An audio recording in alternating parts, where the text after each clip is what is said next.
Welcome back everyone to LPB Racing. Don't forget to like and subscribe to our YouTube channel, and we hope you enjoy the content you're about to see. This is the Laguna Seca 2.4 hours, and this is the full race. This is part of our LPB Racing Super Season. Enjoy everyone. First of all, we have a demo lap with Will on the commentary.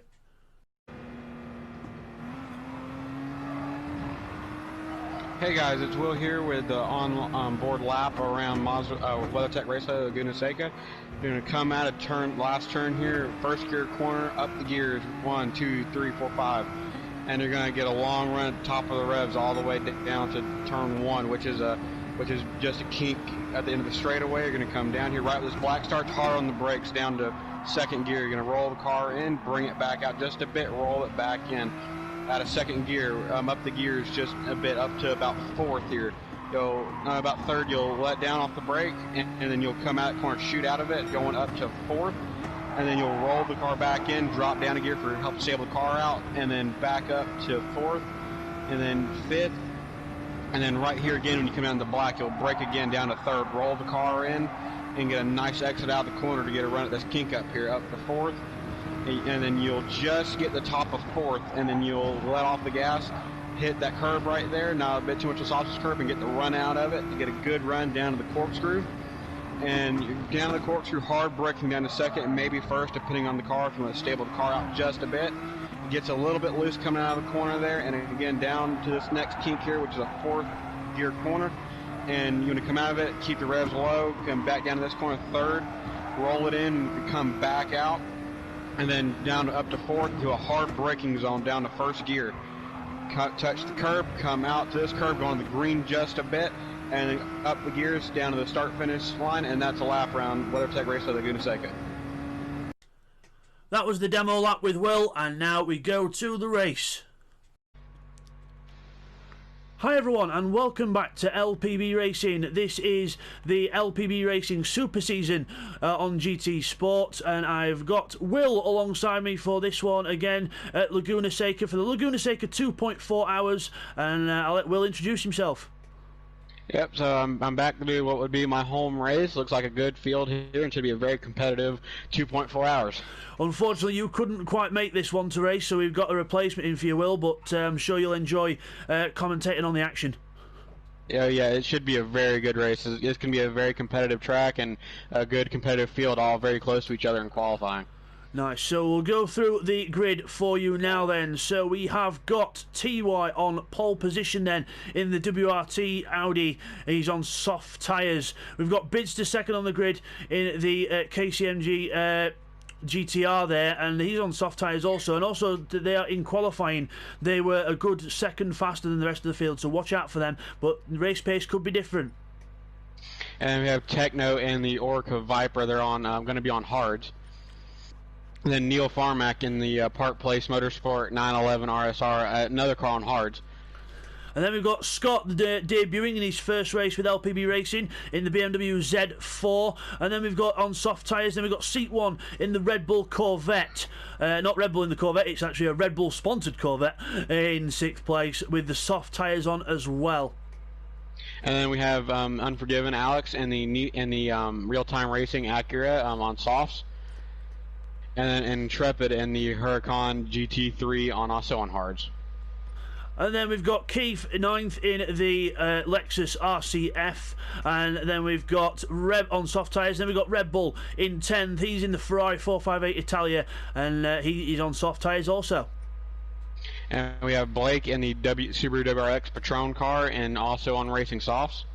And SY Racing in the R Motorsport GT3 Aston Martin on hards. And we've got Rodders in 13th in the Denso Supra on soft tyres. And we've got Firepower in the yellow Mercedes at the back in 14th. Can't quite remember the name of that one. I think Will might be able to correct me on that one as he moves on. And this is Jamo and the K-Pax Racing 650S GT3 on softs. And Brada's in the M6 GT3 Walking Horse on softs. Nice, so that was the grid for this race again, guys. Let's get on with the action here at Laguna Seca. It's going to be a good race, Will. What would your bets be? I think it'd be on the cars that can really stay together and battle each other. I mean, we can see the whole field is pretty close. In the front two, we're a second ahead, but I think as the race unfolds, it's a long endurance race, so it should be a good race, very tight between the whole field. Cool, here we go then for the start then. Rolling start here at Laguna Seca. Watching TY's car, revs build, lights out, away we go here at Laguna Seca. Lap 1 of 101 laps round here, Will.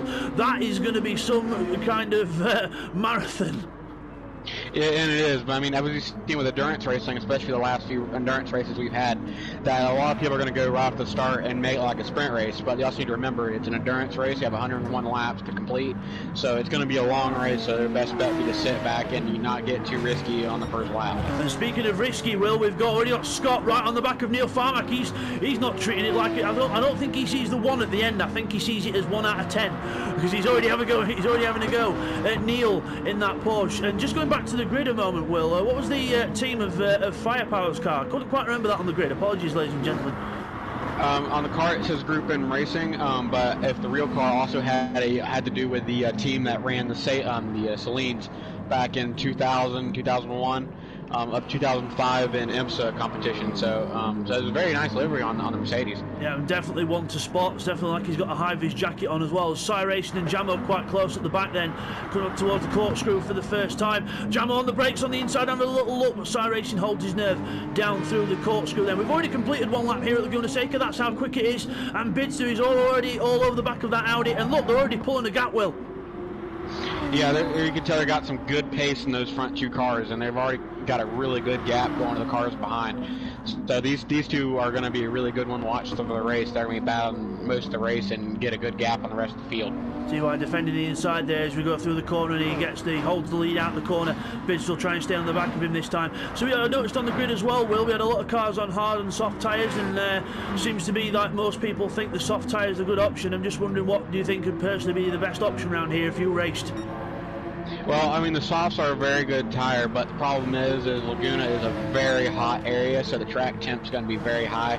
So they're probably going to be going through tires a bit quicker on the softs, but as we saw in Spa, they might go quicker on the softs, but also pit stop is a lot quicker than going out on hards for a full stint. And you can see actually that the pace of the hard tyres isn't actually quite that bad, because Neil Farmack so far is doing a good job on keeping Scott behind him. And also we've got Techno on hard tyres. I know he's lost TY and Bidster, but it's still it's not a bad pace after a lap and a half, but we'll have to see how that goes later on in the race. Now we've got Red Bull, Intrepid and Rodders all together at the top of the corkscrew, and that is not how you want to enter the corkscrew, Will, because it can go so wrong very quickly. And it is. It's a very weird corner. I mean, you see that the elevation drop. So, and also you kind of go over a slight crest as soon as in the braking zone. So, I mean, you've got to really be in a straight line. And if you want to make a pass there, you better be committed before you get to the braking zone. So Intrepid then starts in 8th place and he's down to 11th already, so he's starting to go backwards in that Lamborghini. Had a lot of trouble in practice with that car, Will. He had a lot of trouble with the handling of the car. It seemed a bit too snappy and oversteering. And speaking of getting on with it, it's Firepower on I'm going to go at Blaney, but holds on. And then it's Jamo looking to the outside in the K-Pax McLaren, but looks like Firepower held on there. But yeah, Intrepid starting to go backwards, Will. Could this be worrying signs? I mean, it possibly can be, but also you've seen a lot of cars aren't, up to pace in the first few laps. It really, about mid-race, a lot of cars they come in. So it could quite possibly be about mid-race. He could start bringing himself back up the field if it's not too late. Yeah, and Cy Racing's had a mistake. He's gone down to 16th place. He was running sort of 10th, 11th sort of area, so he has actually gone down from his 12th place qualifying position down to 16th place. So not good for Cy Racing. Let's check on the leaders then. So Techno's got a queue behind him. He's got seat 1, and we've got Bidster in front of TY. Bidster took the lead off TY. We've missed that. Again, we'll get replays in at the end of right at the end of the race, guys. So at the end of part 3, we'll get replays in. We'll try and scatter a few through the race if we can, just to get some memorable moments. But Techno then looks like he's under pressure from seat 1 in the Corvette, and the Vet going very well here, and the Beamer. Yeah, I mean, this track, it's a lot of uphill and downhill, so the torque of these American cars are really going to be coming into play here soon. Because you see the torque coming out corners. The BMW bumps the Techno out of the way just a bit, and he follows back in line, didn't lose too much in that little bump there. Neil must have thought it was Christmas there, Will, because he just took 2 places back. He lost 3 places, and he took 2 back. It's like someone gave him $10 and just gave him 5 back. Yeah, I mean, and that's one thing I gotta watch out for. Turn 2 actually is a very difficult corner. It really can be, because you come, the braking zone is downhill, and it's a very slow corner. You think it's faster than it actually is. So he probably just outbraked himself a bit and gave him a slight bump. And the camber of that corner we've just seen there, Will, I think turn 4. The camber of turn 4, Scott using the camber on the outside, which to those viewers who don't know what camber is, that is the angle of lean on the corner, how far it banks you to one side. The camber that you used all that camber of the corner and went right round the outside of Techno there. So the BMW definitely having some grip and definitely having some definite downstairs round things, because he's definitely got. He's not afraid to make a move, this guy, as he outbrakes himself into the last corner, Will. Yeah, and a bit more contact getting loose on the exit of the last turn there. I mean, and that's also can be a very difficult turn. It's a slow hairpin. I mean, you get a great run out of it, but you have to watch the car ahead, because if you do that corner right, you get an amazing run. And if the car ahead doesn't, it's a lot slower for the car that doesn't get a good run. So that's going to be an interesting place to watch to see if we have any more incidents there. Red Bull makes a dive down to turn 2 and completes it. Very beautiful pass. Yeah, good move there by Red Bull on Rodders. I think that was more of a defence than an overtake, but I think still a good hold on to the place nevertheless, as Rodders runs a bit wide through the corner. And I should have pointed out as well, Unforgiven in the NSX, he was only given probably at least like maybe 12 hours notice, so 24 hours notice he was going to be in that car. So he's not had much testing, and he's already up to 10th. Yeah, he's doing very good in that NSX. That NSX is a very snappy car. It's really a difficult car to drive. You have to really be patient with it and know its limits. So meanwhile, back to the leaders. Bidster in the lead in the Nissan then. The Audi of TY in second. Both these guys about 0.8 to a second ahead in qualifying. They really got these cars dialed down. No setups on these cars. It's all tuning prohibited. It's just down to the driver and the car, but looking like Bidster and TY getting away with it. But the Nissan wasn't really going to be a strong suit car around here, but looks like Bidster's making it work, and the Audi should be known for being good around here, especially with the colours that TY's got represented on that car, Will. And maybe you could just go into a bit more depth about the WRT team's success here at Laguna. Well, WRT has a lot of success, especially over here in America. WRT has done very well in Europe, and now they've come to America to kind of prove themselves. They've won Daytona countless times in the last few years, ever since the IMSA merger, and then now they've been doing the Laguna 8 hours, which is what we're representing here, and they've won it the past few years in a row. So WRT is a very competitive team, and TY is showing that the livery moves over to him because he's doing very well in this race to pull away from the pack. And he's just done the fastest lap of the race, as well as a 121.3 to Bidster's 121.5. As Bidster makes a tiny error there, but he gets away with it. And we just saw there as well that Keith's in a nice battle with Techno and Scott, and also Bradders. Who's back here? Bradders actually tried to make a good move there on Blake, but I think Blake's just got back through. We'll go back to the other battle that's happening just at the top of the hill. We've got Keith, Neil, and then seat one's pulled away now, so I think there was a little battle going on there. Scott's been off. I think he's been in the gravel. Well, I think it must have been turn 5 where he went off, and that really fast left-hander going up the hill. And again, another corner that I think every corner on Laguna Seca bites you, doesn't it? When you go off, it doesn't take kindly to mistakes, this track.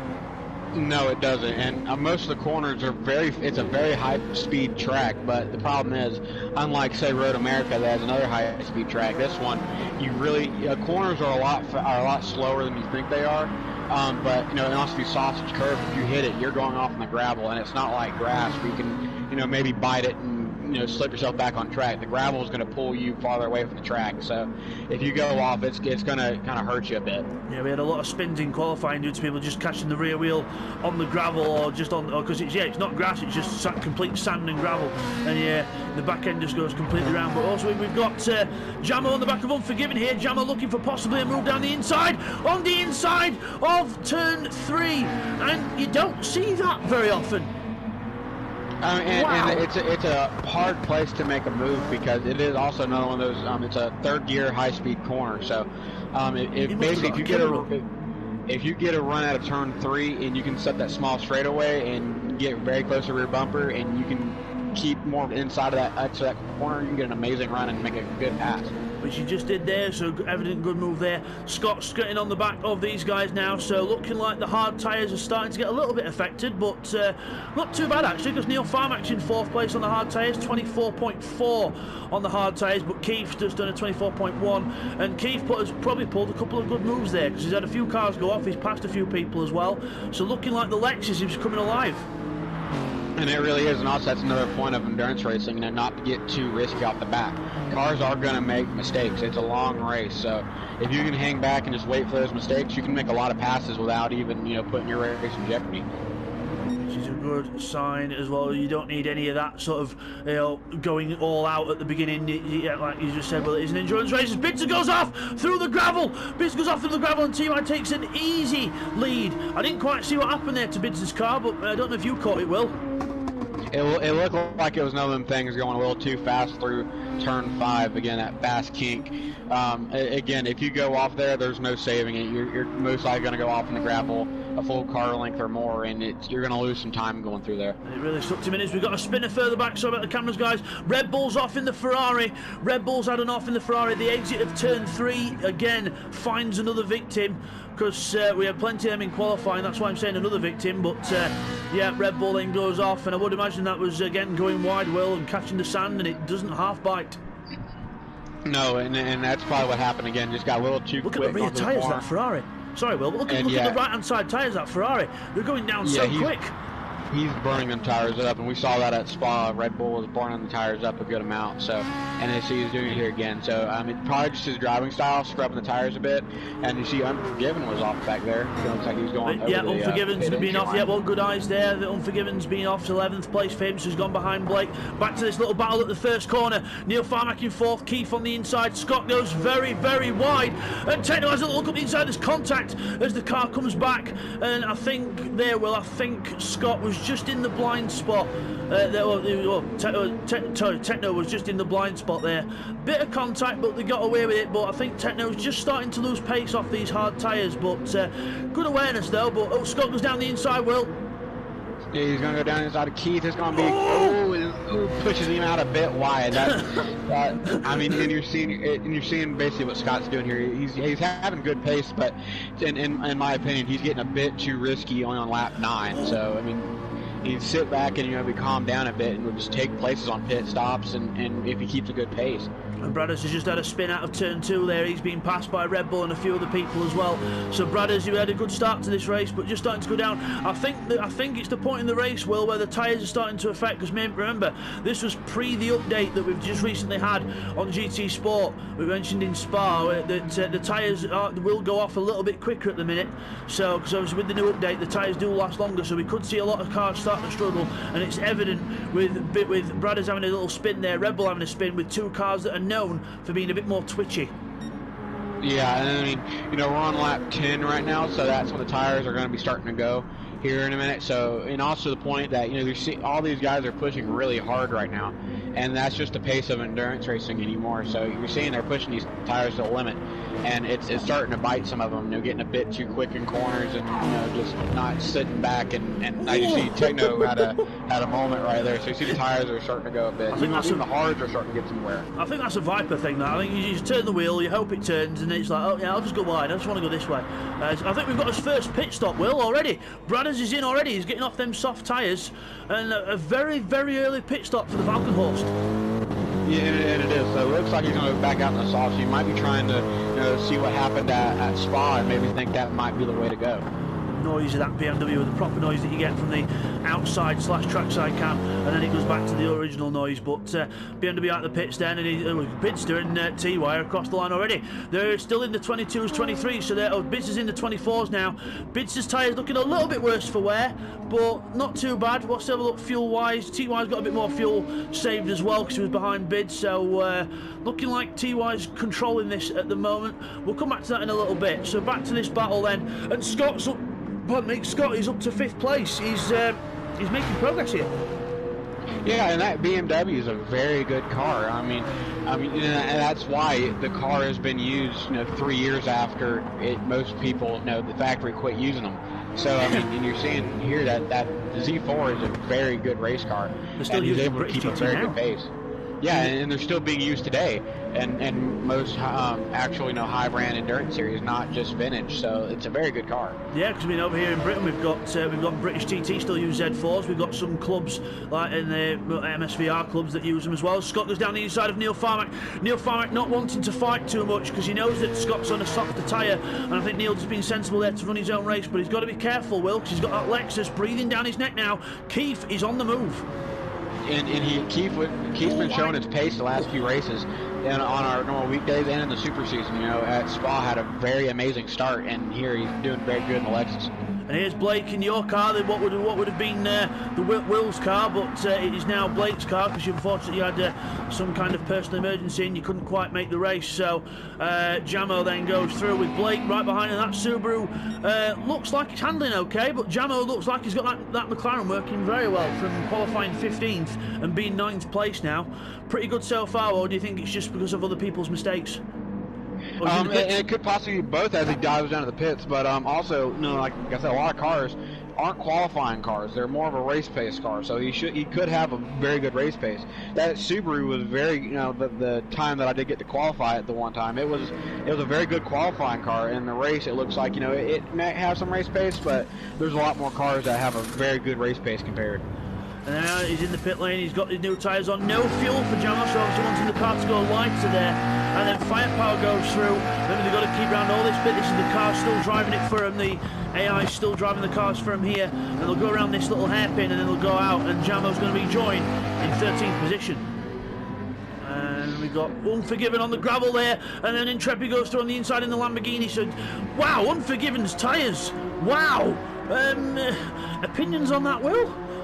It looks like he's maybe struggling with the grip of that car. Like I said, that was supposed to be my original car before I redrew, and I did one practice session with it. And I'm like, yeah, this car is a controller friendly car. I mean, you see it. He don't want to do that. He does not want to do that, Will. No, you don't. And even right there, even before he did that, you saw the car getting a little unstable. It's a very unstable car, but if you can drive it, you can be very quick in it. Yeah, so here we are, Keith in the pits then. So Keith, one of the first of the front runners to pit. Rodders is in as well in the Toyota, almost identical fuel, so I think these should be quicker stops. And I think, well, I'm not sure which one's the tyre of choice, because obviously at Spa, we saw a lot of people eventually going for the soft tyre route, because it was the quicker option. But do you think it could be a sort of a twist of fate here? It could be, because either tire can do very well. I mean, you're seeing Neil just right now taking a bit of a slide, but other than that, the cars that are on hards have been looking very stable and have very decent wear. So really, it could be either tire way here. So the highest hard runner is Neil Farmack, and also behind him Techno. They're the two highest hard tyre runners, and they are actually keeping up quite well with, I know Scott's had a little off, but Seat 1 is a bit further up the hill, but again, they're not doing bad on the hards. Best check on TY and Bids. We've got Bids is into the pit, so Bids are the first out of the two top ones to pit, and a little bit less fuel. Tyres just about down enough, but TY still thinking he's comfortable in that Audi. And yeah, TY has been able to show through our weekly races and the super season that he can really control tire wear. The tires are a bit down, but he should be able to keep that car very stable with the tire wear that it has. Yeah, the Audi are very good with that, a bit lighter as well, the same as what we did for Spa as well. A couple of these cars had slight BOP tweaks for this one, but they were all more or less the same. So here we go, so Bids is in, I think he's just coming out now. Let's see where he rejoins. Is he rejoining any traffic? No, he actually rejoined second, so he's actually got that much gap. He can rejoin in second now. We'll have to see what the pace difference is from brand new to old and see what TY's going to do here. I would imagine, knowing TY, he will actually go in the pits this lap, but we'll have to see. So we'll have to see that. So let's look further down. Intrepid and Rodders together, the Lamborghini and the Toyota. The Toyota fresh out of the pit, medium tyres for Rodders, so he's pushing the boat out a bit. Yeah, and I think here it's not going to be a one tire game here like we saw at Spa. I do believe that all three tires will get a good. Everybody will maybe try to use all three tires, maybe two of them, to see what works. And some of these cars here could do very well on all three tires, and TY is finally going to come in on this lap like you predicted. Yeah, so the team jump over the pit wall. TY's white, yellow, and blue colours. They go over the wall and servicing the car now. Tyres. We'll have to see if there's any fuel put in. I don't think so. I think he'll keep it light. Yes, he is. He's keeping it light, which is weird because he didn't do that in the Ferrari last time around with the mid-engine. So unless this Audi feels different, but where's Bidster? There he is coming down the hill. TY's coming down the exit of the pit. I think TY's just about got this. And TY is going to have him because it's a shorter distance around the pit lane than it is turn 2. So he comes out with a decent lead, but Bid's not too far behind now. And now we'll see Bids on his proper first flying lap. So we'll see what the actual time is going to be on the brand new soft tyres. And a lot of curb there for Bids, but when I was driving that Nissan, you could really ride the curbs with that Nissan. I was very surprised. I thought it'd be a lot worse than that, but you could really ride the curbs with that car. As Scott goes through in 3rd. Techno's into 4th. Seat 1 has pitted. He's now down in 5th. He's pitted. He's not put any fuel in. That Corvette, though, drinking fuel. If you compare it to, let's go to TY a moment, then we'll go back to Seat here, Will. If you have a look at this, look, TY just over half, and Seat's got another 1/8 of a tank less, and that's only after 15 laps. That could be a worrying sign. And it could be, so the Corvette could be using a lot more fuel. As you've seen, the American cars always use a bit more fuel compared, even though it's a V8 compared to a V10.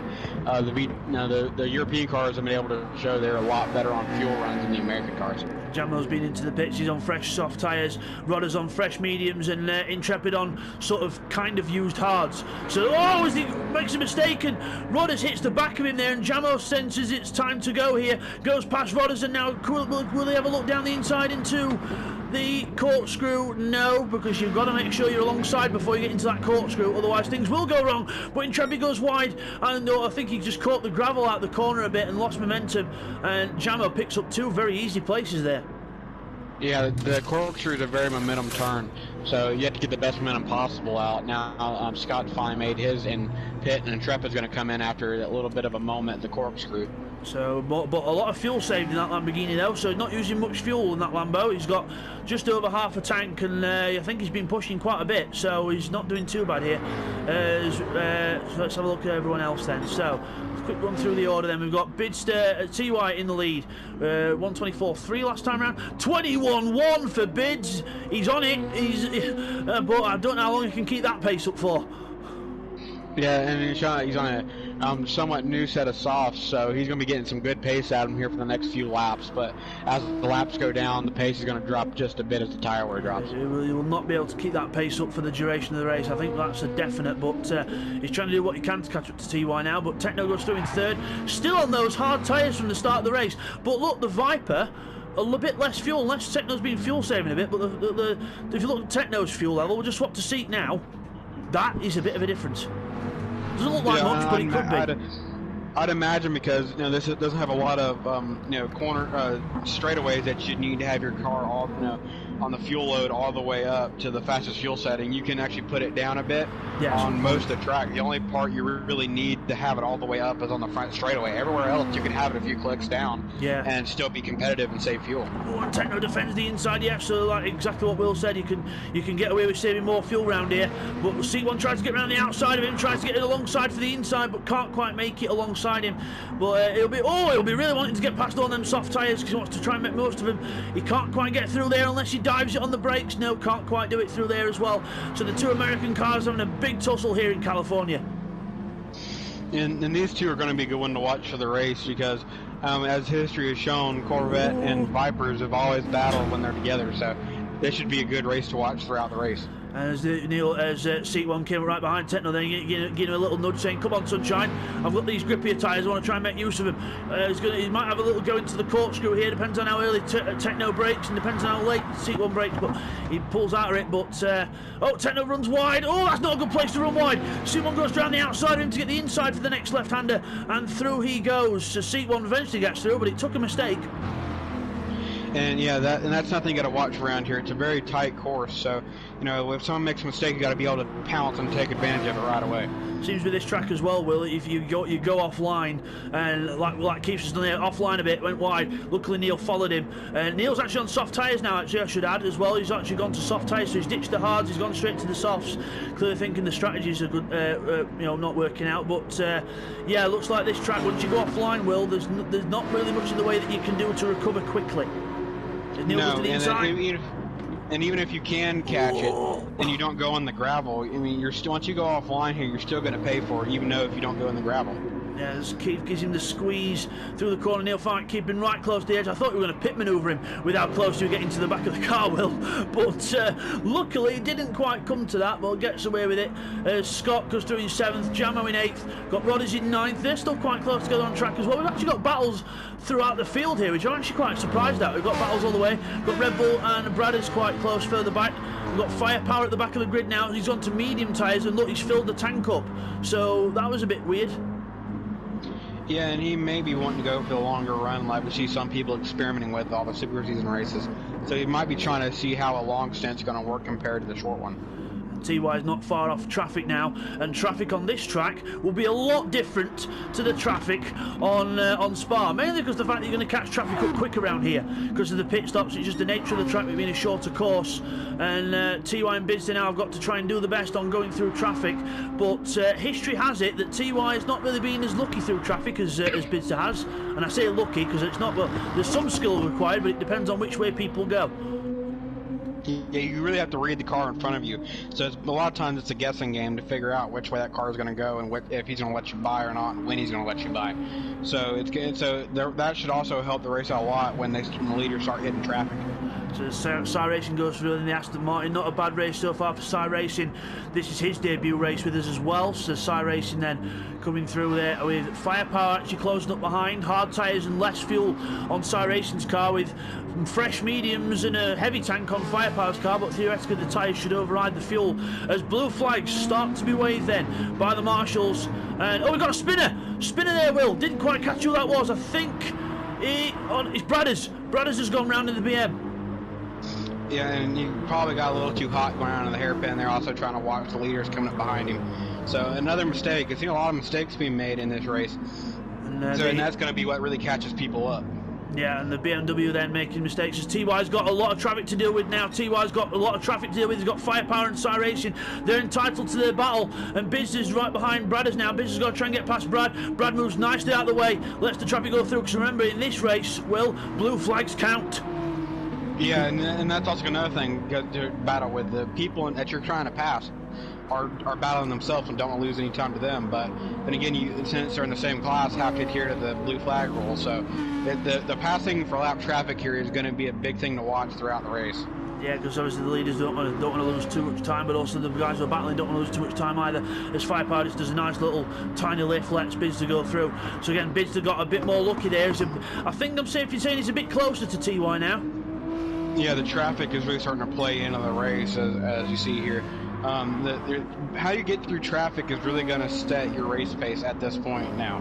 And it is a really hard task to do as well, because you've got to trust the other person to stay to where they are or whatever. You just got to really just read every situation is unique. You've got to read each situation. As Bidston goes wide there into the last corner, so he's lost a bit of time there, and I think Bidston's just getting a bit carried away with himself there, but through he goes, and Hazard's on to say sorry Firepower if I held you up, but TY goes through then. Let's have a look further down the field then at some more battles that we've got. So we've got Jamo and that's Jamo and Rodders together.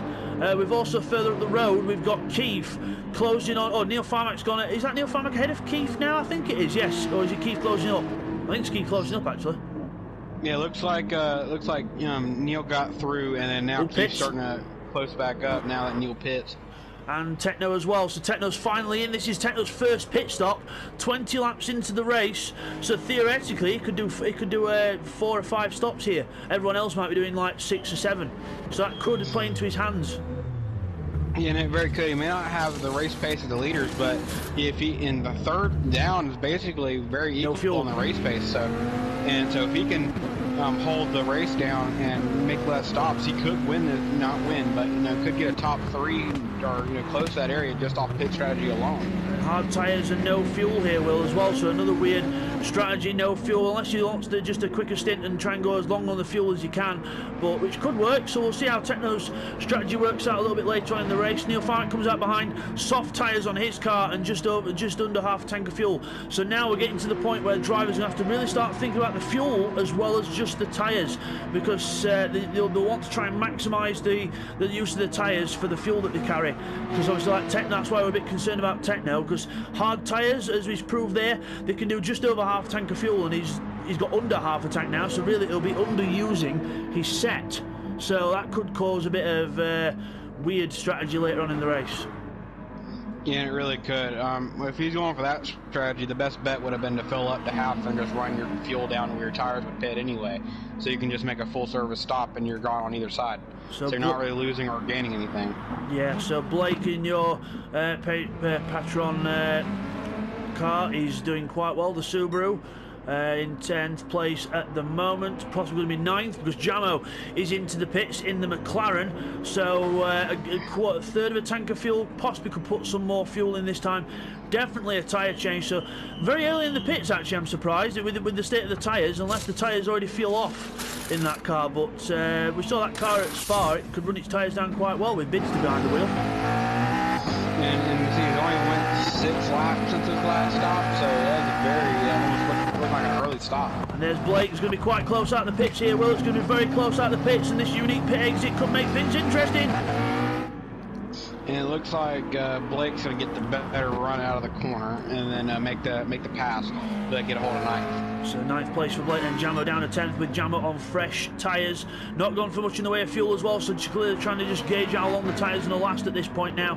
As TY starts lapping more traffic, Unforgiven's been lapped now, and Red Bull is about to be the next one. So TY then in more traffic, he's got through one alright, so now it's Bidster's turn, but he's not quite close. I think Bidster's fell off a bit actually. He's 22.0 last time round for TY, 22.2 for Bidster, so only a bit off, so unless he's pushed the tyres too hard at first. It was Red Bull. Well, I think you're thinking about moving out of the way, but he's not now. He's right behind, right with TY behind him again.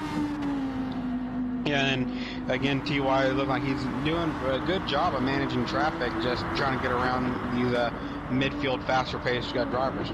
Bidster gets through before the chicane. Red Bull lets TY go through at the chicane. So good job there by Red Bull and Unforgiven there. So they've both been very good with the traffic so far.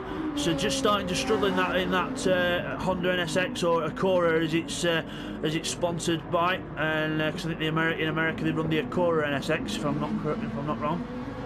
Yeah, over here in America we have the Acura, which is basically the same car as the Honda. So now we've got Neil Farmick on the back of Techno.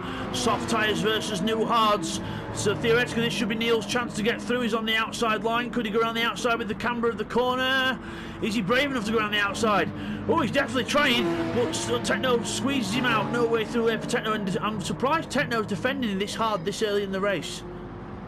Yeah, I'd figure Techno would maybe not try to defend as hard, but he's really trying to hold this position off as long as possible. And the run Neil had, if he was a bit further up, that to make the outside was quite possible as he goes down the inside. Side by side!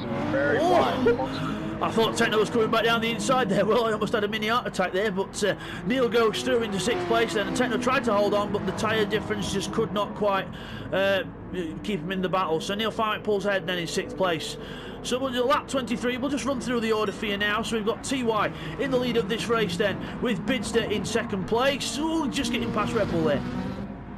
And Seek in 3rd, and Keith in 4th. We've got Scott in 5th in the BMW Z4, doing very well on his first race with LPB Racing, with Neil Farmick ahead of Techno. And you have Techno down in 7th, and Rada's in 8th. We've got Jamo in 9th in the McLaren, with Intrepid in 10th in the Lamborghini. And then Blakeney in 11th in the Subaru. And Red Bull in 12th in the Ferrari. And then we've got Unforgiven in the Honda/Acura NSX in 13th, with Firepower in 14th in the Mercedes. And Brada's in 15th in the BMW. and SY Racing, and 16th in the Aston Martin. And SY Racing, Will, another one of those ones to go onto the medium tyre, so and a bit more fuel, so it looks like a bit more of a sensible strategy for SY Racing. And also Brad is doing the same thing as well, so have the guys at the back of the grid cottoned onto something that we haven't? Could this be a Spa 2.0? It quite possibly could be. They might see something in their cars that a longer stint could be better, so it's going to be interesting to see how that plays out during the race. And Keith was just battling with Scott there, and Keith has decided to bail and come into the pits then, so trying to pass him off track. He's got just under a quarter of a tank of fuel. I would imagine this will be another set of softs by the look of what Keith's been doing recently, but you never know, things could change, because like you said earlier, Will, the hot track temperature here at Laguna Seca will play a massive difference in tyres. Yeah, and that hot track temp is going to really eat through them soft, so you might see some people here soon try to play with their strategy and see what works best. So we've got Blake in 10th. He's just been passed by Bidster, so TY has had a little bit of a hold up with the traffic as Keith comes out with Unforgiven in the pits now. Unforgiven comes into the pits now, so he's in for his stop. 21 litres of fuel left in that car, and the tyres absolutely shredded. And then firepower on the medium. See, the three guys at the back, medium tyres, quite a lot of fuel. So, yeah, we'll have to see if that picks up at any point. So let's have a look and see what battles are on track then. So we've got Seek, Scott, we've got Techno with Neil. How is Neil behind Techno again? Oh, that's why, because he's pushing too hard and he almost loses it on the exit. So Neil Farmick then definitely trying too hard. The last lap of 1:27. So yeah, I think he's definitely pushing too hard here. Yeah, I mean, Neil's really pushing hard, only with just about a quarter of the race done. So he's pushing a bit too hard for the time we have left, but he's really wanting to get a front and stay ahead of Techno, not have to sit here and battle all race and waste tires and fuel. Yeah, because like they say about Le Mans in the modern age, that they have to literally, it's like every lap's a qualifying lap. They're going there to keep up that much pace to keep ahead. As Rodders goes wide out the last corner, gets sucked into that last corner, and when you watch any form of motorsport around Laguna Seca, that last corner, you either get it really right or it goes really wrong, especially on the exit of the corner where people get a bit carried away. Yeah, and really with that last corner, there's almost two ways to exit it. Either one, you put your tires right on that curb and kind of sort of not ride all the curb, but clip it a bit, and not do what Blake did. Kind of, yeah, and then or you can kind of go over the curb and then run part of your tire on that little green paint a little bit there, and kind of ride over top of the curb. And either way, as long as once you get it right, you can have an amazing run out of the last turn. Yeah, well, as we've seen before in the past, it does bite as well, but yeah, some good insight there to the Laguna Seca track there from Will, so thank you for that, Will, as we go through the third corner with Bidster trying to catch up to the back of TY. 23.7 from TY last time, so finding some decent time. A 24.4 for Bid, so Bid, oh yeah, I think he's pushing hard still, but still pushing too hard. Wow, Seat 1's fuel level, he might need to stop for gas.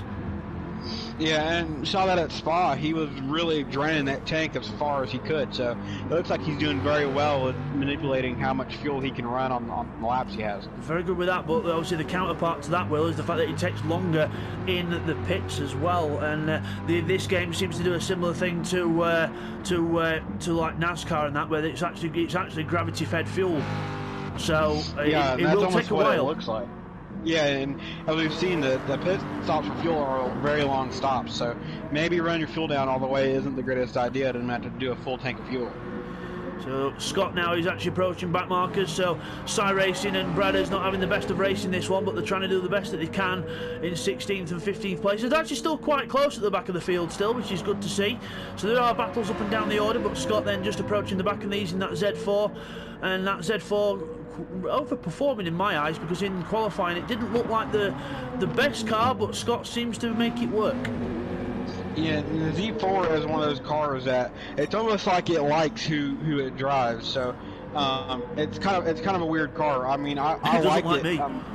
Yeah, at Le Mans when I ran that car, it was a very nice car, and once I finally figured it out, it was a very, very competitive car. And that was a bit annoying. Contact lapping a car. Yeah, that's one thing you gotta watch out for. yeah, you really got to be patient when you're lapping traffic. If not, you can ruin your race right then and there. Well, I suppose but them having that big of a gap to the car behind, he shouldn't be too worried about lapping cars that quick. Yeah, well, a little bit of impatience there from Scott, but also Sci Racing should have seen him coming because he's been behind him since the corkscrew, so he should have known he were there really, but still works both ways. As we've now got Rodders and in the pits, and Seat 1's just coming out the pits. This will be quite fascinating to see where Seat 1 rejoins as he comes out the pits. I think he's going to be 10th. He's just been no, 6th. Sorry, he's got myself confused there. 6th place. So he's actually come out just behind Neil and Techno. This could be bad because Techno's doing a massive job of defending, and he's on hard tyres, and Neil cannot find a way through. And that Viper is really starting to show that it's a car to deal with, especially being an American car and how as you would think it'd be kind of going back on the pit stops, but it's been able to battle and keep really at the top of the field here, now getting about lap 30. Yeah, and let's not forget Techno on his return as well. He's been off for a while and not been able to race with us for a while due to work, but now he's back with us, and Neil finally gets down the inside of him, finally says to Techno, just go back to work. I can get past people when you're not here, but look, he goes wide again. Just too much power on the exit of corkscrew, and that is a sin. Like I said before, there's some corners that you just do not do. We do not go through side by side at Spa, Will, which you don't do, but then also through this one, you don't go side by side through the corkscrew. And you see here that Neil goes in, so he possibly thinks the car breaking loose is a tire problem. So, but yeah, the corkscrew is definitely a corner that if you're going to pass, you better be committed and know you're going to make that pass before you even try it. I mean, even the bike racing around here, the MotoGP and the World Superbikes, they don't go side by side through there because there's a reason. You just can't do it. Well, Bizzer comes in then with a very, very damaged front right tyre. TY's got the same roughly, but the other tyre's looking a bit more better condition. Naturally, the rear tyres on the other cars will go down a bit more, on the mid-engine cars will go down more, but TY then looking like he's doing a bit few later stops than Bids here, so he's confident to run the later stops. Yeah, and he's really trying to run as far as he can on a fuel and tire run, so you see he's starting to create a gap working with that strategy. Bids throughout the pitch then with just under 3/4 of a tank of fuel, with racing softs on now, so still with the soft tyre and plenty of fuel. So again, we've got a car right behind him. Who's that? He's got a car right behind him at the pits. It's Intrepid in the Lamborghini saying hello, wait for me, pull me around a bit, will you? But Intrepid in the Lamborghini then in 10th place. Started in 8th place, so he's gone back a little bit, but he's not done too bad overall, especially with the Lamborghini being one of the harder cars to handle like the Ferrari. Whoa, speaking of the Ferrari, Red Bull off, and again, that shows you, Will, you don't, why do they have these sausage curbs on the inside? It's basically because a lot of these corners, before they implemented them, there was a lot of questionable corner cutting going on, and they did that to kind of keep cars, more off the curb, because there's a lot of places where there's some paint behind the curb, or at least there used to be, and cars would just cut them really bad to increase their position or their time on track. So they did that to kind of help with that, but as you're seeing, people are still trying to cut the corner a bit, and you're seeing that it's really starting to hinder them when they hit that sausage curb. I'll tell you something, I won't want to be a bike rider leaning over with my knee and then my knee clouting that as I go around the corner. I think that'd hurt. I think they are a bit unsafe really, and also for cars as well, they're a bit unsafe because it's like all of a sudden hitting a speed bump while you're turning at 120 mile an hour. It's not going to go well. So, but here's Bids then across the line, and this is actually going to be quite a close pit exit, I think, because Bids is a bit closer than he was before. TY's going out the pits, and Bids could have a run on it here, Will. Yeah, and he could get the run out of this next corner and be set up for, not the pass, but could, get a lot closer to TY in the next few corners. That Nissan goes very well on when the tyres are new, but doesn't go as well when the tyres get older, as it seems. I think that's the rhythm I'm starting to pick up, Will. I'm not sure if you're picking up the same rhythm, but seems to be the case.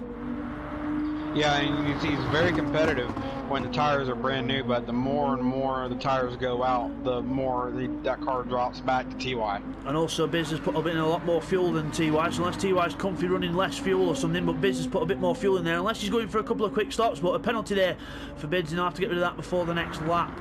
Then we've got Seat 1 and Techno now. So Seat 1 has, wow, he's gone from zero. He must have had a long stop last time. He went from zero fuel to almost a full tank. So he's clearly thinking, do a one long fill up stop and then a few quick ones, which again, that is another valid strategy, Will, that could pay. There's a lot of random strategies going on in this race. It's really good to see a track where you can do random strategies.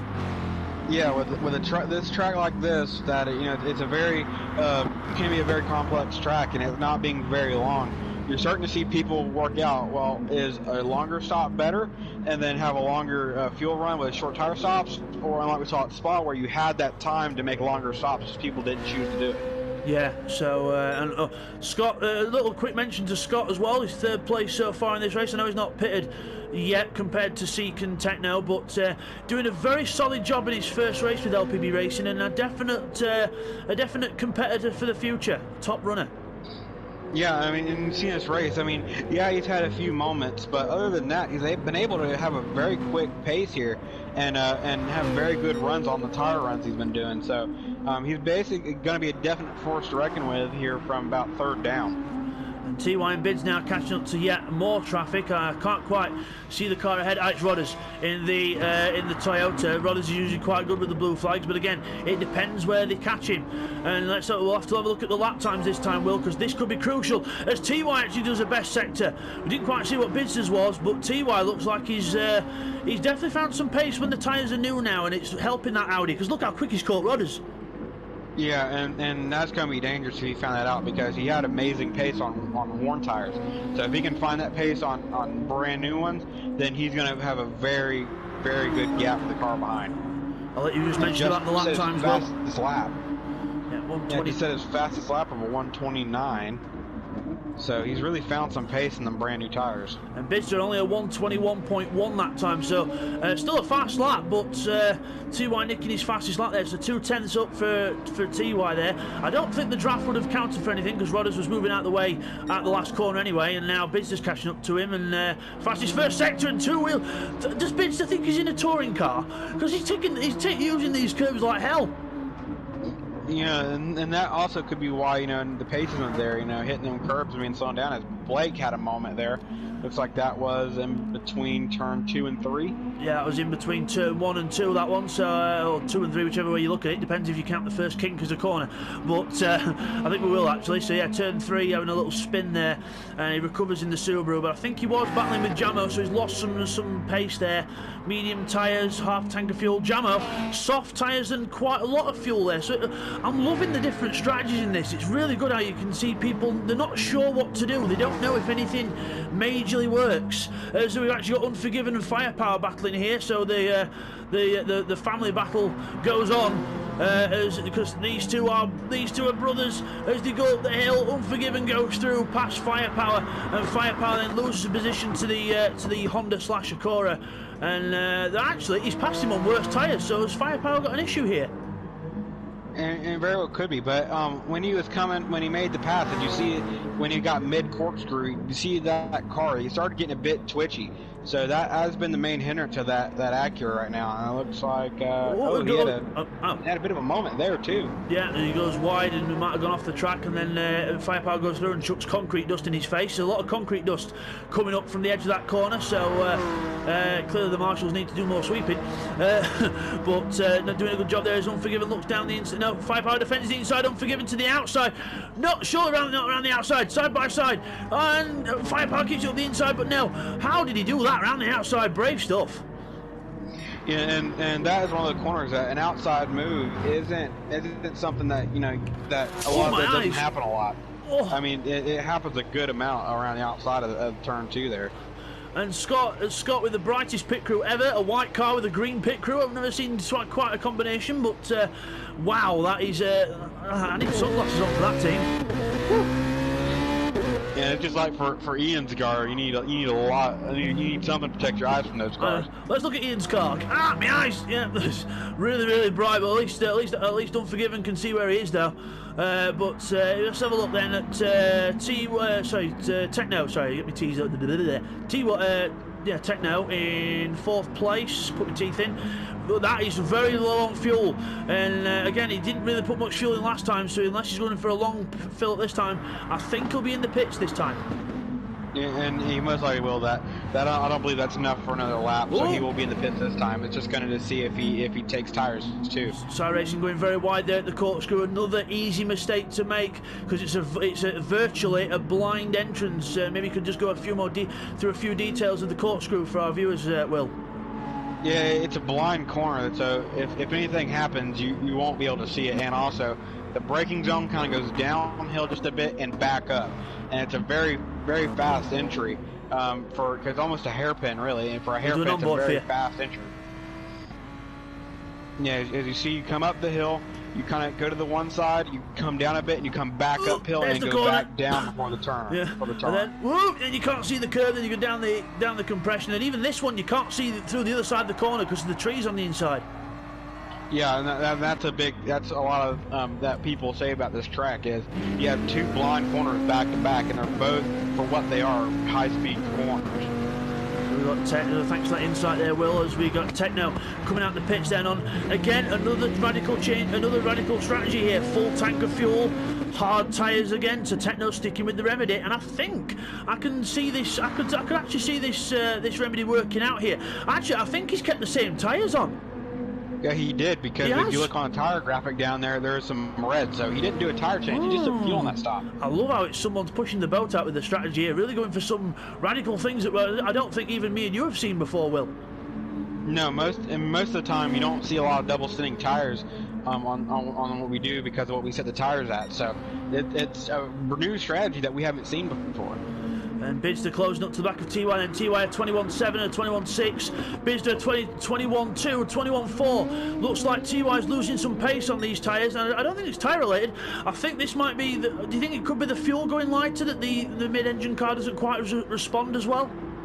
And we've seen that in a few cars that don't like a low fuel load, so it could be down to where TY's fuel is at, is why the car isn't performing as what he wants to now. Yeah, so we come out of the last corner. We're about to start lap 37. We're going to take a little a break now, guys. So we're going to end part 1 here, and we will see you next time for part 2. That was the end of part 1 of the Laguna Seca 2.4 hours by LPB Racing, and we will now take a little break, and we will be back with part 2.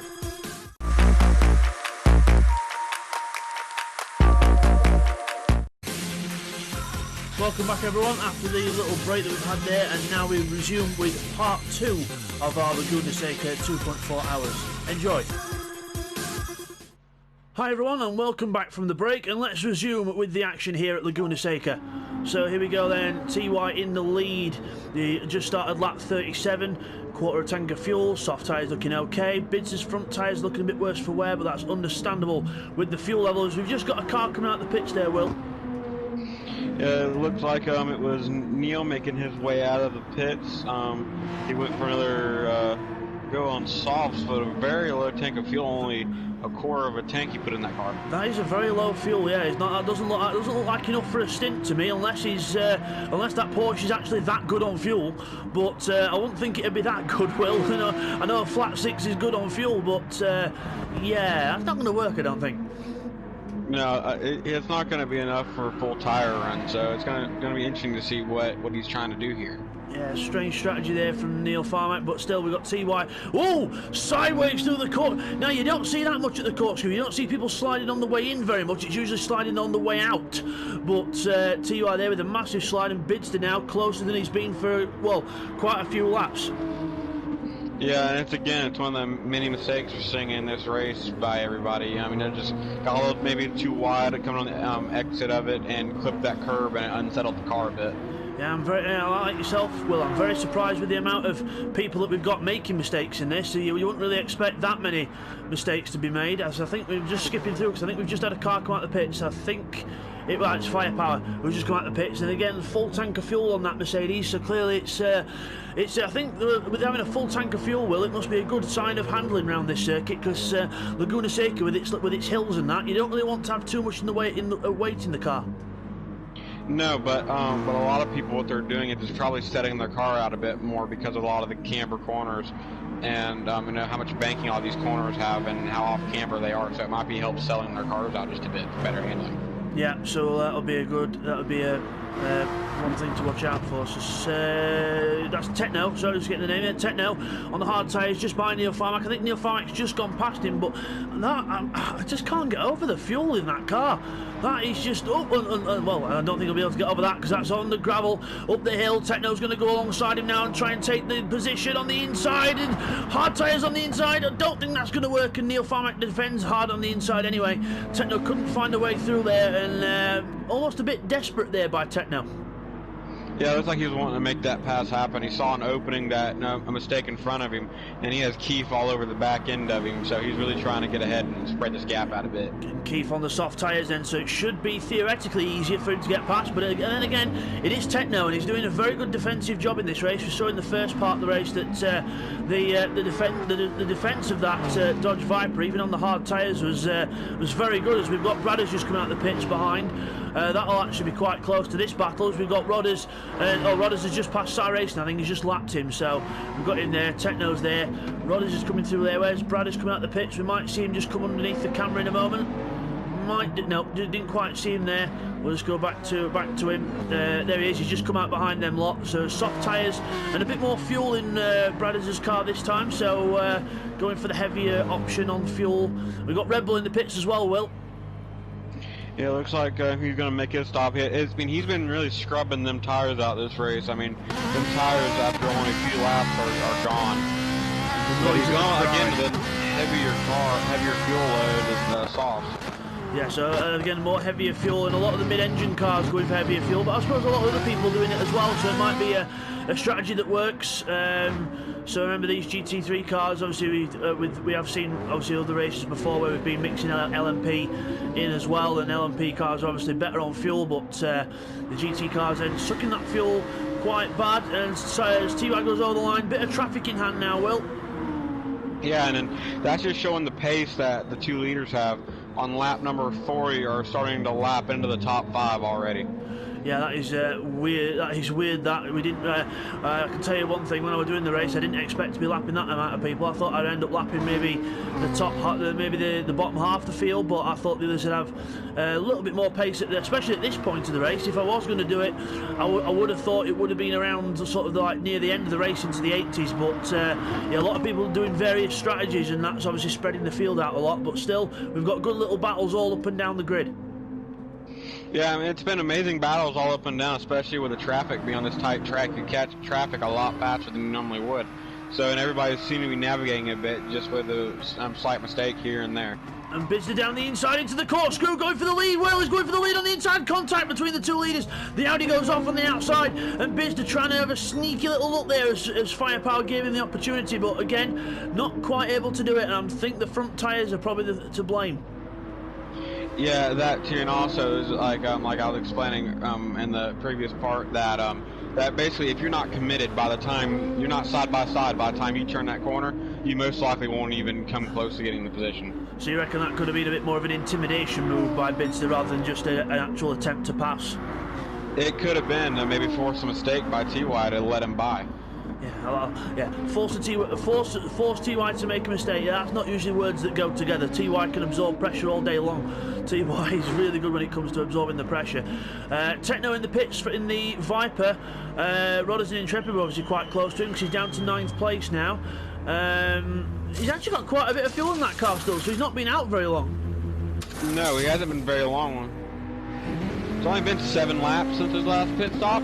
So, he went to mediums now. Maybe he's trying to go to a different tire because he sees the hard one working for him. So obviously the hard tyre working with the long strategy, but I think you need some grippier tyres in that Dodge because I think he's just got to the point in the race where, as I call the balance of the race has changed for him. So basically he's not making up on the tyres what he's losing in the pits. So he now needs to do the opposite. He needs to make up more on track because obviously he's losing too much on track compared to the pits. So if that makes any sense. Yeah, it's just his on-track pace is slowing down just a bit, and he's not doing enough in time of the pits. His Red Bull's around in turn the last turn in the wall. Oh, in the wall. Oh, he's going to try to get turned around, but he was quite sensible there, Will, because he didn't want to reverse too much. Because if he reversed too much, he'd have been just on the sort of the left-hand edge of the racing line, and he didn't want to do that. Yeah, because cars, that's another blind corner with that pit wall being there, so cars can't see until they're straight coming out of that corner. So Bidster and TY very close to each other now. The battle for the lead definitely hotting up here. We've got Rodders in the pits in 8th place. We'll go to him in a moment, but Bidster is still keeping right on the back of that Audi in front of him. The WRT Audi being chased by the KCMG Nissan. And into the left-hander. They're actually catching up to 3rd place now, so they'll actually lap the whole field, and it's 42 laps in. I think that means that if they keep up the pace, Will, looking at the laps left, they could actually do it again, theoretically. Yeah, and they could if they keep this pace up for the remainder of the race. So, I mean, if they keep doing this, they should only have to worry about themselves for the rest of this race. And just looking at the last lap times, Will, 1:23.0 for TY and a 22.9 for Bidster. They're within 1/10 of a second each other, almost per lap now. Incredible. But now TY's got the job of trying to get past Scott, but also Scott has got to be careful, because look who's behind him. Seat 1, who was actually battling for 4th place. This could be a crucial moment in the race, especially for the top 4 positions. Yeah, and it could be from about 3rd down is still very close, and it would be a good, interesting battle the rest of the race. And the blue flags waving to the BMW to try and let TY and Bidster go through, but he's not really letting them go through just yet. TY's now into the red on fuel, so TY's he's either gonna have to stick behind Scott or go in for a pit stop. Bidster could theoretically keep going, but it depends on how the tyres are. I think he's probably overfueling that Nissan a bit, but again, it could be to do with patience. TY a massive slide out of turn 2 there, and loses more time, and the back end of the car is squirming round on that Audi now, so it looks like Bidster's got an opportunity here. Yeah, and it looks like TY's getting a little bit squirrely, going wide out of that corner a bit, and with all this traffic, Bid's been able to catch up a bit of time to him. And Seat 1 trying to stay as close to these two as possible so they can try and pull him up to Scott when Scott lets him go through. But it doesn't look like at the moment TY's quite got the pace to try and get past, but into the corkscrew we go. And the Audi very, very quick through there, and now he's right behind him, and this is where he should really be letting him go, because he's what's he defending for? He's defending the inside into the corner. What's he trying to do? Looks like he's just trying to get every line possible, because I mean, really, out of the corkscrew, if you can be able to bring the car in, you can get a run anywhere. And as Bid goes in, Bidster goes in, place. And TY eventually gets on the inside of Scott, and T1's trying to go with him, almost 3 wide. T1 pulls in for the draft, and he's actually going to try and pull himself past Scott here. He has done, so change for 3rd. And now Scott's going to try to go down the inside, is almost making contact, and now this battle's starting to heat up. Desperate times call for desperate measures as Bidster's in the pits, then tyres change. This could possibly be a good strategy by Bidster then, because TY's going to do another lap on old tyres, but obviously Bidster thought he's still getting held up by Scott, so we'll have to see what the difference is here. But again, Bidster going for a bit more fuel in the car, so not the quickest stop in the world, but we'll have to see how that goes. Neil Farmack out the pits then as Techno goes over the line. So it looks like Neil Farmack then is going to make up that place as the cameras go funny there, sorry about that. And Neil in 6th place then, Techno in 7th. We've got Rodders in 8th, he come out the pits in 8th place, so good for him. And Jamo's in, Blake's in as well, so plenty of cars in the pit lane at the moment. Yeah, everybody's starting to make their stops now, so it looks like a lot of people are starting to actually get in sync on stops, so that should bring this race a lot closer.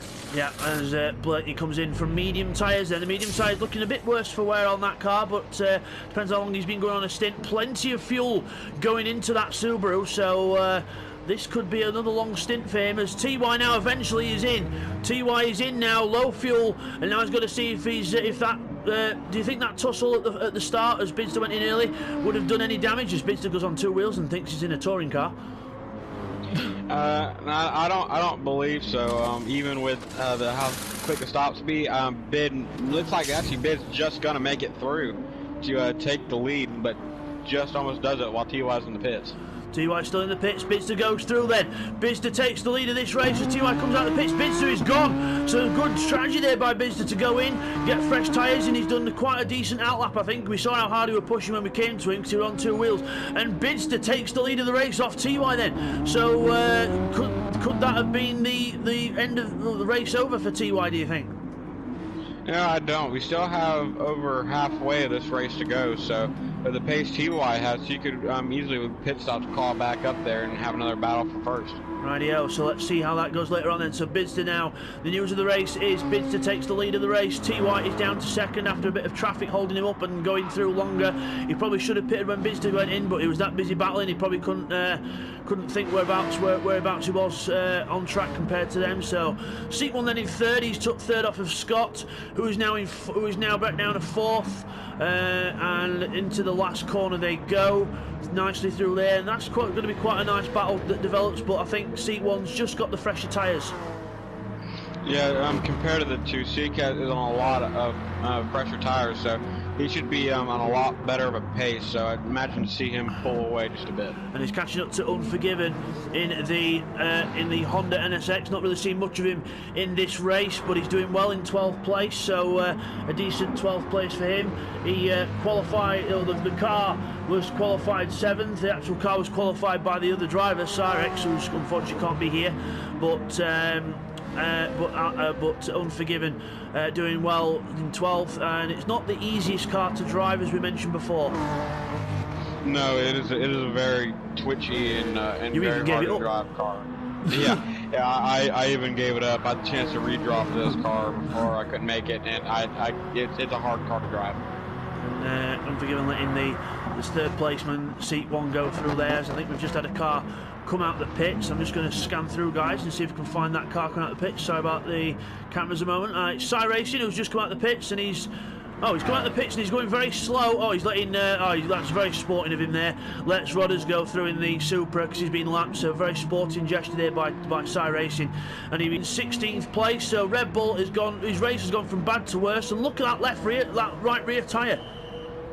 Yeah, I mean, he wasn't in that long ago, so he's really pushing them tires and scrubbing them very bad. I mean, if you look at the lap times, we've got lap 39 and 145, I think that's when he pitted, but then the last two laps have been a 140 and a 146, so he's definitely had some kind of a couple of offs there, and he's been spinning the wheels trying to get the car turned around probably, that's my best guess. So the Ferrari comes out the pits then, but the Ferrari not doing well after its win at Spa.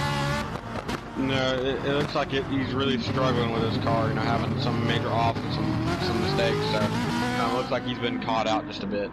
So let's have a check on Jamo then. 9th place in the K-Pax McLaren, doing quite a decent job here. Lap times looking quite consistent between 36 and 41 there. Last couple, obviously, I think he's just come out the pits on fresh rubber, but the McLaren not doing too bad, but he's not quite got the pace that he wants in this, I don't think. No, you'd imagine especially after the McLaren strong performance at Spa, you'd figure this car would be a little higher up in the order here. But I mean, he's staying in 9th, and inside the top 10, and having not a terrible race. And the McLaren, is it usually quite a good car around Laguna Seca? McLaren, is the history of McLaren not too bad around Laguna?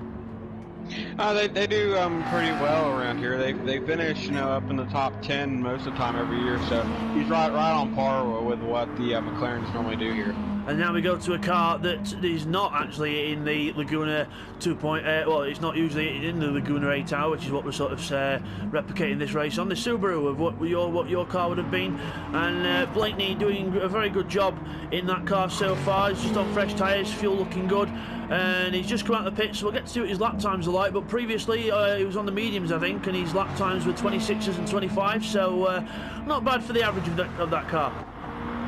No, it was a very good, stable car. Just once you got everything right, it was a very quick car. So maybe on these softs, he can get his race pulled back up. Sorry for the cameras going funny there, guys. I was trying to look. I thought I saw someone go wide on the map at the top right corner. It was just Red Bull letting another car go through. I think that was Neil Farmack just ahead of him. I think who's just let go. Let's have a look. Yes, it is Neil Farmack in the Porsche, so he goes through there. And Neil Farmack, looking good at the start of the race, looking like we're going to stay with people, but he's just making a few mistakes now. But he's on soft tyres and he's letting it rip. But I still don't understand that short fuel thing. But I think he's pitted since then. On the times, his last time that was out of all the other ones is on lap 42 as a 140. The rest of them is a 26, a 21, then his best lap of the race, a 21.6, and then a 22.6. Yeah, so bear in mind, it depends on where his pit box is. So 140 will be the lap when he came in, 26 will be the one where he came out, and he's been on 21s and 22, so it doesn't look too bad. But again, with the fuel that he's put in, it's not really going to be the best thing, because yes, he's got the pace of the leaders, but he's going to have to stop a lot more frequently. Yeah, so his fuel is already in the red, so that most likely means he'll only be on, I think it was around 6 laps until on his last pit stop, which is around not that, yeah. normal. Yeah, so which is a very short run. Yeah, very short run there for Neil Farmer, because Keith is low on fuel as well, but Keith's had a lot more fuel in the tanks. Look at his lap times.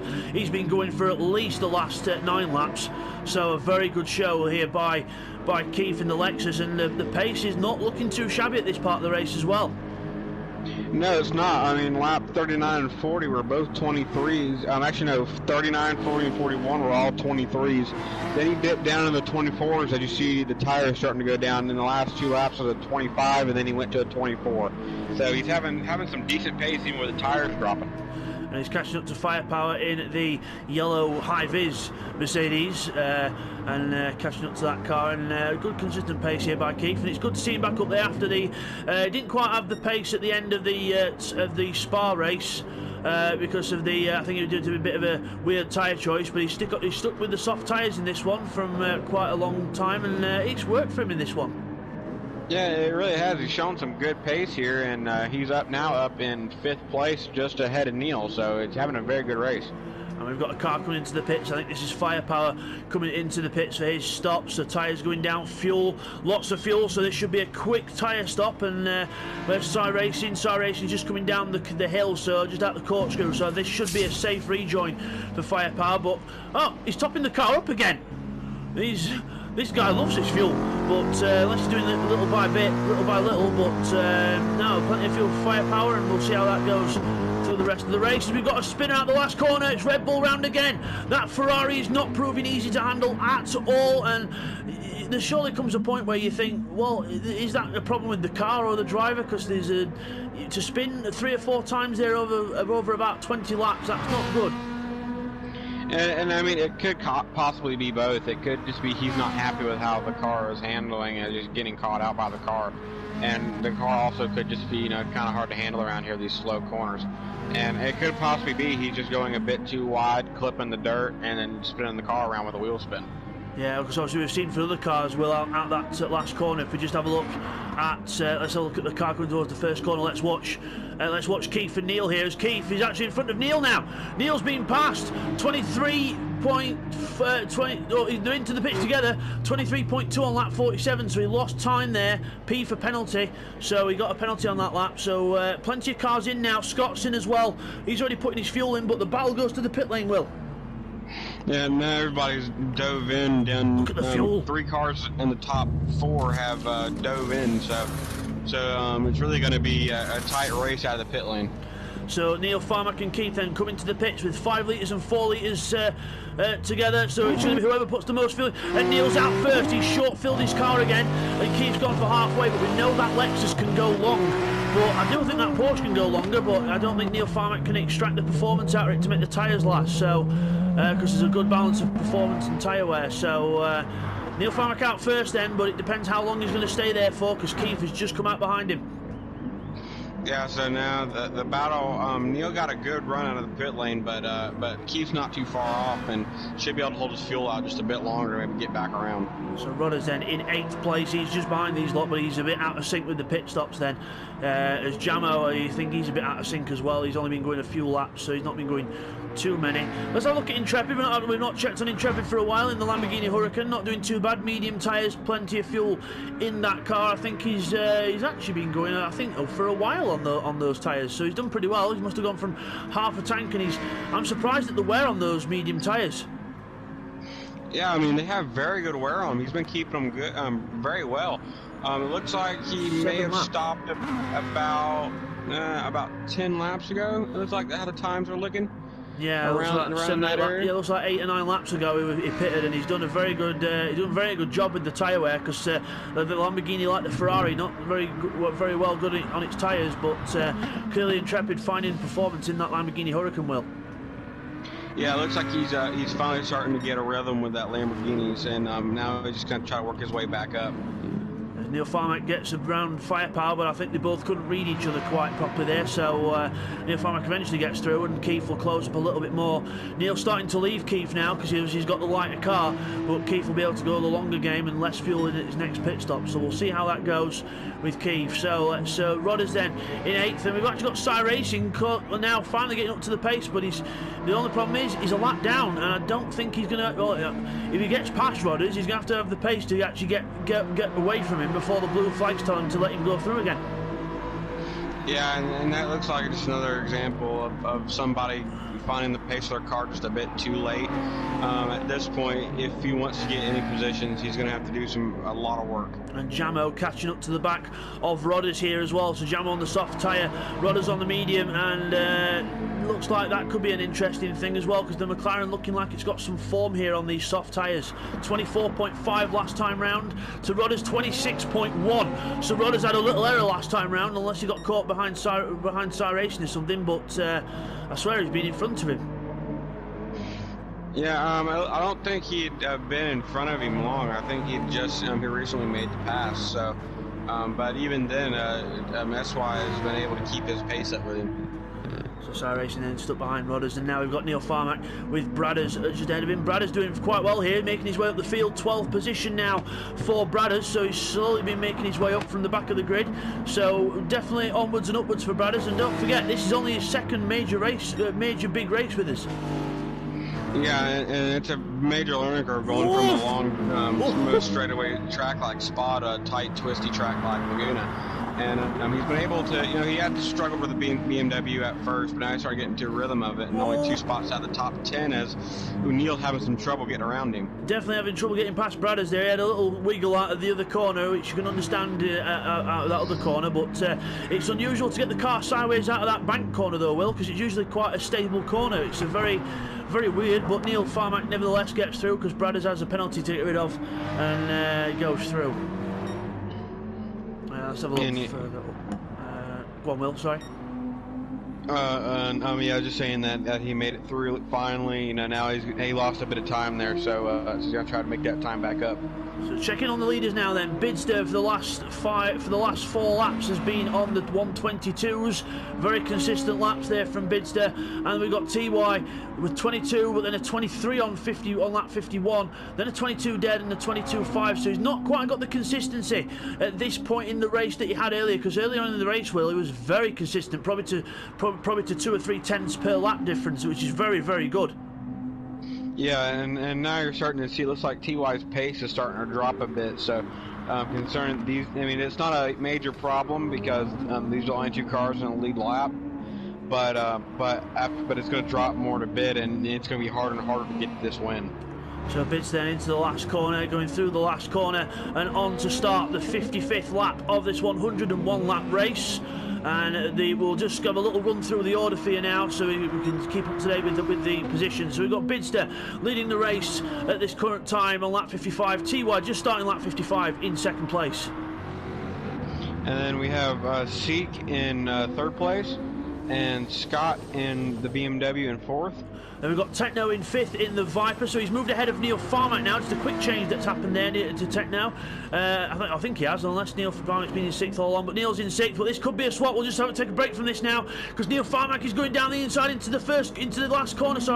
Into the last corner he goes, and through with relative ease. Techno didn't really defend that one very much, but we'll come back to that in a moment. So it's Neil Farmack, and then Techno. And Keith in 7th. And Rada's in 8th, making his pit stop. Got Intrepid in 9th, he's moved up a place due to a few pit stops, and Jamo in 10th. Blakeney in 11th, and the Unforgiven in 12th. And Cy Racing is in 13th with, I think it's going to be Firepower in 14th, he's just come out of the pits. Yes, Brada does keep 14th, as Firepower and Red Bull are in the pits. Yeah, so they're the last 2 on the grid. So that's the update so far. Let's check back with Neil and Techno, but Neil Farmack is definitely kept ahead of Techno there. So yeah, sorry for the confusion there. Well, I think I got myself a bit muddled up, but Neil Farmack definitely into 5th place then, and Techno on the medium tyres trying to get a bit more pace. I do think that Viper might be best off on softs at the moment. Yeah, it most likely will be. It's a very fast and stable car on the softs. It's just like he's still trying to play that long game now. So seat 1 then, that comes out the pits in, well, he was in 4th, he'll definitely be 3rd now, because it says 3rd for Scott at the moment, but once seat 1 gets out the pits, it'll put him there. Techno's in 5th place, so I think he might have just heard as well about the soft tyres. Let's see what he does. It'd be funny if he does. The commentator's curse turns into the commentator's bliss, so we'll see how it goes. But Scott then resumes in 4th, seat 1 resumes in 3rd place. Scott in 4th, Neil 5th, Keith 6th, and Techno then, let's see. Oh, it's like we're magic, Will. It's like we're magic. We saw this coming. Yeah. Oh my word, we both predicted it and you weren't even in the race. So Techno comes out of the pits then, let's see how close. Unforgiven, it's Unforgiven behind, I thought that was Jamo, so Unforgiven is in 12th place, just behind Techno, and that should be good to pull him up the order a bit if you can. That Honda NSX though, it's got some beautiful cornering speed. It's just so twitchy and hard to handle on the way out, as you could see there, the rear end just wanting to go a completely different direction. Yeah, and it's even coming into a corner, it wants to get, that's a bit twitchy. That's why it's hard to carry speed in that car, even though you can. Cy Racing then in 15th place. He's got a few cars around him. Rodders is just in front. Let's just check where the leaders are, if that's the leaders that are going past them there. Bids coming up to the back of them 3 now, so Bids is going to have 3 cars to contend with. TY's got past a few quite cleanly there. 22.9 for Bids the last time round, and a 23.0 for TY. So looks like TY's got a little bit of that consistency back that he was looking for.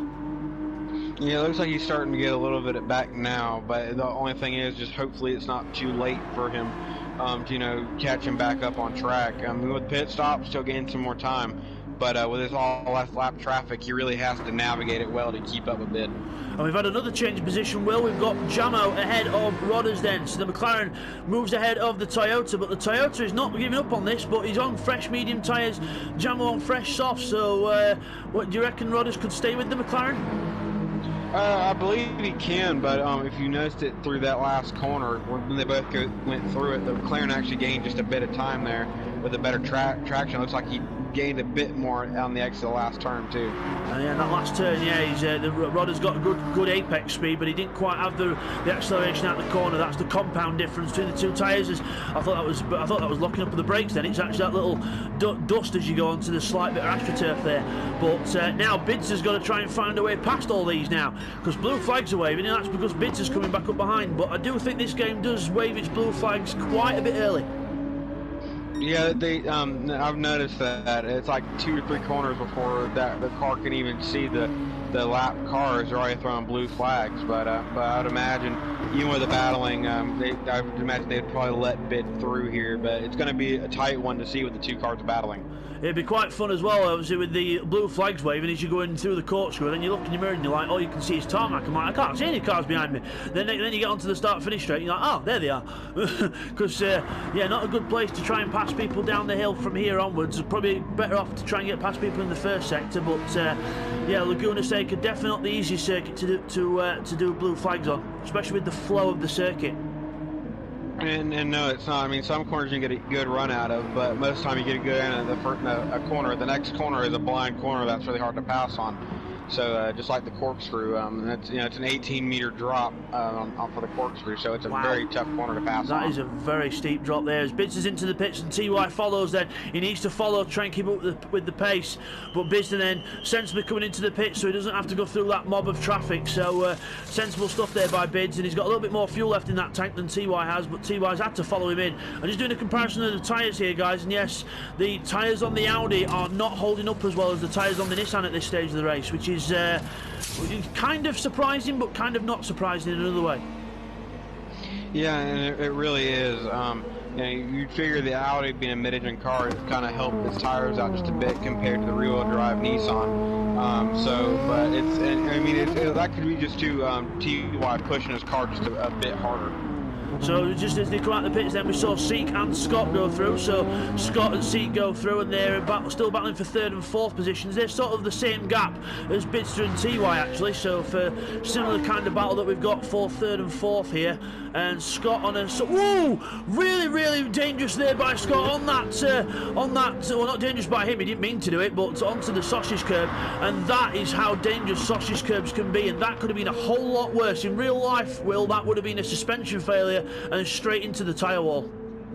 Yeah, and it really would have. If we ran with damage on, that would have most likely been a race ender right there for Scott in that high of a position. And I didn't think really that Laguna Seca had sausage curbs that big, but obviously it does. It's like the old Donington Park when we used to have sausage curbs on there. It's very dangerous stuff, but they work. But I won't want to be a bike rider putting my knee to the ground with one of them in the way. I think I'd have no kneecap left.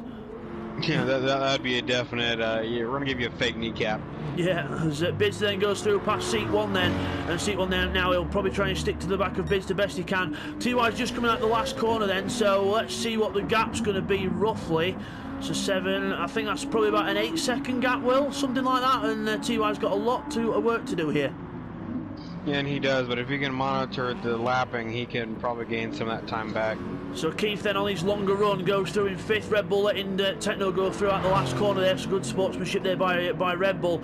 And Keith then, obviously, I don't get why Neil's doing this quick stop nonsense, but unless it's because the Porsche's tyres don't hold up that well, but they don't look too bad as they come out the pits. And his lap time didn't look too bad either, so I don't understand what he's trying to do here. He's done the same again, Will. He's gone for a 1/3 of a tank, or just under a 1/3. Yeah, it's seeming like he's wanting to try to do a shorter strategy here on fuel runs, but it looks like he's not making up the time in the pits that he is on the track. No, it's not working out for him really, but so we've got another battle on track here. We've got Jamo and Rodders. He's actually staying quite close to Jamo on the medium tyres here, so could this be that the medium tyres are the way to go? I don't think it would be personally, but what's your thoughts on that, Will?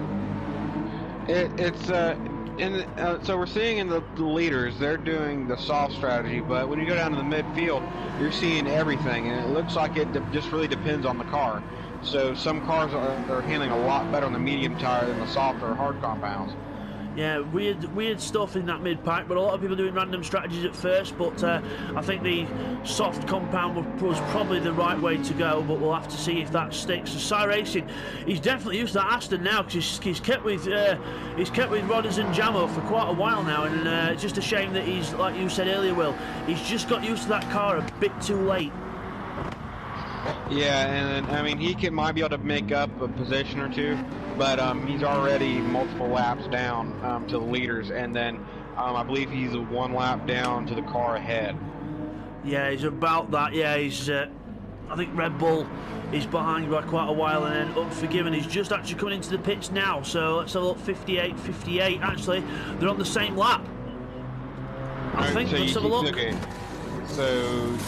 Yeah, okay, so he can make up to about 13th around there, but I believe anything higher than 13th is a lap ahead.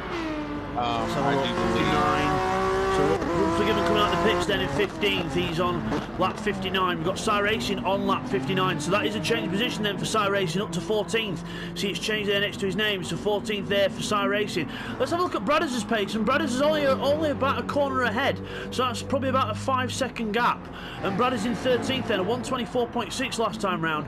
And Cy Racing's been pulled round by Rodders and Jamo. He's sticking with him on a 23.8. So Cy Racing then could be a dark horse in this race for to be up with the midfield pack. And it looks like he's starting to bring his way back up, actually find some pace and able to stick with the leading cars ahead of him. So if he can use them to pull him around, maybe save a bit of fuel whenever he can, and use their pace to help him around, he can drag himself back up the field. So Blakeney going through there. As Firepower, he's just got Bradders. Bradders and Firepower, they're on the same lap 59. So again, we've got a few little battles developing here, Will. So we've had this quiet period of the race, and now it's starting to build up yet again. But Bradders has got a lot less fuel, just under half a tank in that BMW M6 compared to the full tank almost in Firepower's car. I think Firepower, if he didn't put as much fuel in at the pit stops each time, he might actually be able to go a little bit faster and probably pull out the gap a bit. But Bradders then catching Firepower and Cy Racing catching them both. So this could be really, really good entertainment. Yeah, and all these cars now are starting to get battles in the back of the field, which I've just noticed. We are about 3.5 minutes away from an hour and a half into this race, and we have not had one car not disconnect or be out of the race at this point. Which is really, really good to see. So we like that. 16 cars staying with us through the whole duration, which is what we need in LPB Racing. It helps boost the numbers, and it's brilliant to see. And in the future we're hoping to get rooms of 16 people up and full every night, so that should, or every championship night, so that should be really good stuff. So lots of new things happening for LPB Racing then. So let's have a look then. Bradders and Firepower very close together at the top of the hill into the corkscrew, and oh, that Mercedes sliding on the way in there. I don't know whether they caught the inside curb a bit too much there, but that Mercedes is usually a very stable car, but that was not stable for a moment there, and Bradders with a penalty. Yeah, it maybe looked like he just carried a bit too much speed in the corner trying to get away from Bradders, and then maybe just clipped a curb and got the car unsettled. It's quite handy with the last corner here on Laguna Seca as well, because you can get rid of a penalty quite easily. Just brake a little bit earlier, let off the gas, and it seems to roll down the penalty quite nicely here. So good to see that the penalties aren't really intruding in the race too much, which does add to the entertainment value as well. Yeah, and it does. And now that battle's starting to develop here, and SY Racing is starting to catch up to that battle. So just to let you know, the battle that we're looking at here, it is Firepower, Bradders, and then we've got SY Racing in 14th, he's got Rodders just in front of him, so he's using Rodders to pull himself up, and Unforgiven is catching up these lot as well. Let's have a look at Red Bull. Red Bull's back on lap 59, so I think he's had quite a few problems in this race. He's had quite a few spins, not enjoying that Ferrari, I don't think. But hopefully should be some better things to see from Red Bull in the future, but just not quite the car and driver combination that works, unfortunately. No, and it looks like he's really been struggling with that car all race. So I believe he's just going to be now for basically the rest of the race, just riding the rest of the race, doing what he can to try to get back up. And Firepower very defensive into the corkscrew, and he's lost it. Bradders goes wide as well and goes round the outside of him, almost loses it at the corner. He almost threw away 12th position again there, and Firepower almost ended up burying it into the wall. So Firepower there just exploring the limits, and I think he found it. Yeah, and now he's starting to figure out where he can go in that corkscrew, and a lot of cars are starting to see that. They've tried to make their moves where they can the corkscrew, and they're not all working, as SY has now figured out how far you can push it into the last corner. Yeah, SY Racing definitely goes, finds the late braking mark there, and Unforgiven will quite enjoy that. He'll like seeing that car suffer a little bit. He'll want to try and catch up the best he can in that I almost said Acura, then it's actually technically in the game it's a Honda, but it's the sponsorship of an Acura, so I was right and wrong. Yeah, the main battle on track at the minute between Firepower and Bradders. Firepower goes off the track, commentators curse, the battle is, well, probably a bit over now. Rodders goes through to lap him, so now he's not going to get a chance of getting to Bradders unless he can use Rodders to pull him up. But now it seems to be SY Racing and Unforgiven who have got the limelight for the moment. Yeah, and that battle's starting to come out now, and it looks like Unforgiven is starting to get a hold of that Acura for at the moment in time. So that's going to bring another battle up to the field. And Scott in the pits then in the BMW said for the I think that's in IMSA colours. If you want to just explain a bit about that car, Will. Yeah, that is, if you watch the 2.4Hrs Le Mans race, that is the white version of my car. They ran a white and black for the last year they ran the Z4s in IMSA, and that is the color that they went with. It was basically to be a replica of the 3.0 CSL, the car that got BMW's first ever win at the 12 Hours of Sebring. And Red Bull spinning the car around there at the last corner again, so really having a hard time in that Ferrari, and he gets going again, but there goes TY. Let's have a little check on TY then and Bidster. Bidster in the lead of the race then, 121.8, 121.0 on lap 63, so really pushing the boat out there. And TY on this stint has done the fastest lap of the race at 120.9. Now we've not seen a 20.9 since qualifying. And yeah, that was the last time we saw a lap time that quick, so TY is really trying to push to get back up to Bidster. So he's really pushing hard, and let's see what the gap is. I think it's the length of between turn 3 and 4, which is, I would say, Will, at a rough guess, is about a 5 or 6 second gap.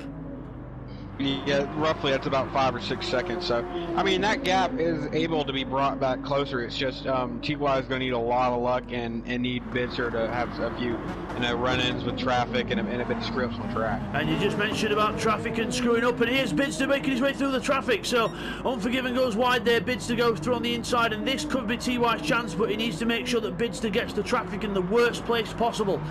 But then again, he's got to try and get through it in the best place possible. So he's got to have a lot happen for him. Oh, Bidster's job gets even easier as one of the cars goes into the pits. So Bidster getting a bit lucky there with the traffic, I think, because let's see who it is that's gone into the pits. It's Cy Racing and Firepower. They were quite close together on track. So we'll see how this goes. But Cy Racing has got to put a lot more fuel in than Firepower. But Firepower's known for filling his tank. Yeah, he's been filling his tank up to about 3/4 of the way. Most of the race. Looks like now he's going for full load of fuel, so and that's what he's done. So he's really trying to run heavy on fuel runs. Yeah, that is not helping his pace at all. 25s. I think if he let his fuel run down to less than half, he might actually be able to squeeze a 23 out of the car. So if you look 24.3 on lap 56, he could actually be in a 23 easily if he let the fuel run down. But he's definitely putting too much fuel in that car, as you said, Will. So Cy Racing then 15th, Jamo in 10th, coming up to lap him here. So Cy Racing hits the curb, and again that almost ended up like Scott's incident earlier on, but not quite the same result. Yeah, he was able to hold it a bit better. Looks like he didn't, get it as bad. Oh, and Bidster's running in with some traffic there coming out of the corkscrew. Bidster trying to side his way through the traffic as quick as he can, and I think he was probably down. I think he looked, when we came to that, Will, he looked like he were really alongside as Bradders goes to the pits, but he was actually quite alongside him. I don't think Bradders quite saw where he positioned the car. So it is hard because obviously he's going around that long radius corner there, Will. There's not really much in the way of there's quite a lot of blind spot, put it that way. Yeah, and there's a lot of blind spot, and then also if you think about it, there's a lot of G-force bringing the cars together. So it's a very hard place to make a pass, but if you can do it, then you'll make up a lot of time either on positions or time to lap car. Yeah, so we go through. Rodders then, he's got Bidster behind him. Rodders got Bidster behind him now, and Bidster trying to find his way through. And gives me a little nudge to say, there you go, mate, get on, mate, there you go, and go through there. So Intrepid's in the pits in 10th. We've got Blake in 11th, and a lot of fuel going into that Lamborghini. And not a lot, but it's medium tyres and just under half tank of fuel. So quite impressed with Intrepid's race so far. As he comes out the pit lane, is there anyone near him? No, I'm just looking around. I don't think there's anyone near him. As you go out the pits, let's have a look back. And the next car to him is Blake in the pits. Yeah, and then we've got Techno just behind him on the track. So sorry about the camera's getting a bit messed up, guys. I'm just trying to keep track of everything, but because everyone's literally everywhere, it's quite hard to keep track of the battles and everything. But I know the one battle that's on track at the moment, and that is Firepower with Cy Racing, and he's got Jamo who's splitting those two in the middle there. So the Mercedes then still in front of Cy Racing, but I don't see it happening for long, especially with the heavy fuel that Firepower insists on putting in that car. Yeah, and especially that what Cy Racing's been doing here lately, he's been able to pick his pace up a lot, and now he's gotten a hold of that Aston Martin. So now he's going to be a danger to the midfield at this point, I do believe, if he can get the lap back to everybody else that's lapped him. And he's really showed his pace because he's able to keep with Jamo. As Firepower's trying to move out of the way to let Jamo go, but he realises how close Cy Racing is. So this is quite a difficult situation for Firepower to be in, because he's just not. He needs to let Jamo through, he knows that, but he doesn't want to lose too much time. As he does it there, he's got to be very careful because Cy Racing's going to go through as well, and he does. Let's just let the guy go through and not have a chance at defending our place. So that was a bit weird. Yeah, and I think he was just trying to let Jamo by, and probably didn't realize how close Cy Racing was. And then after that, I mean, you see the pace that he's got now. I mean, down in 13th, keeping up with a 9th place car. Very good job there by Cy Racing. And Techno is into the pits then in I think that's the Orica Viper colours from quite a few years ago. Not supposed to be on that car, but looks very nice on that car. And out the pits he goes, and finally he goes back to the soft tyres. But he's done a Firepower. He's put lots of fuel in. Yeah, and with that strategy, he could be just trying to make his next stop just a bit shorter, try to make us some time in the pit lane. So let's hope that that works out for him then, as Rodders then is into the pits, tyres changed, up on the jacks. Remember, Rodders and Jamo were very, very close as they came into the pits, so let's see if Rodders is going to have to put a lot of fuel in here. Jamo's just coming to the last corner now, so it depends on how quick Rodders gets out the pits here. He's just going now as Jamo's coming out the corner, so I think Rodders has got this. So he's just come out the pits now as Let's Go on board with him, and let's look back. As we see there, we see a car going on the outside. Can't see that his Firepower's there, and that is Cy Racing. So he comes out just in front of them. So he's got a couple of lap cars between him as well. So Rodders then, he didn't actually have too bad of an in lap there by the look of it. No, he had a very good in lap. At a 1:26.4. I mean, it's a bit down from his previous times, but he had a penalty, so he probably had to give that penalty back up. But it was just had the potential to be a very good in lap and make up some time with the car behind. And a lot of people now will going for the soft tyre option, I've just noticed here. So we've got Seat 1 on the soft tyres now, Scott on the soft tyres, Keith on the softs, Neil, Techno, Rodders. It's just Jamo that in 9th place, that's the first of the non-soft tyre runners. So a lot of people choosing soft tyres now. Do they think now, because we're going towards the sort of the latter half of the race, we need to actually start making up the time on the track? Yeah, that's what a lot of people are starting to doing. I mean, here in 2 laps, we'll be at lap 70. So that'll put us at about 30 to go. So a lot of people are starting to they want to get their pace back up there, not sit back anymore and make up what time they've lost. Jamo with a risky line through the corkscrew there as he gets rid of a penalty and lets Bradders unlap himself, because Bradders has got good pace in that BMW anyway. As TY's into the pits then, Bidster keeps going round, and we're not really checked on the leaders for very long, so 23.0 for Bidster last time round, 22.5, 23.2, so not the most consistent laps, but looks like he's having a push lap and then a rest lap. As TY comes out in traffic, that is not what TY needed. No, it's not. That's the last thing TY needs right now, is to be coming out and is out lapping traffic. So it's good. It looks like it's getting tougher and tougher for TY to get through traffic and just have the race he needs to get back up to bid. And with the experience you've got with Laguna Seca, Will, he's approaching quite a tough place to pass them as well. Yeah, this is one of the worst places you want to try to catch a car. Through this kink, if you have any more space, you're going to have to lose time to let up a lot of the car ahead right there. And then if you can get a run out of that corner, you might be able to get one, maybe 2 cars before the corkscrew, but TY doesn't even get that. So he's going to have to sit through the corkscrew and probably the next cambered corner before he can make a pass on the lap cars. Cy Racing goes wide, TY goes to the inside and past him down the inside, sliding the Audi. Oh my word, that car was so sideways it was almost Formula Drift. As he goes out the last corner then, and Unforgiven moves to the inside, brakes a bit early, Sporty move there, and Unforgiven I think just about got the place defended, I think. Let's have a look as we go out the corner. Yes, he did. So clever stuff there from Unforgiven, and that's one of the advantages of that 90-degree last corner. Yeah, I mean, if you can let somebody go right there, especially down the braking zone, but all cars are already braking, so if you can get the inside, you can have the line to come out of the corner on the outside.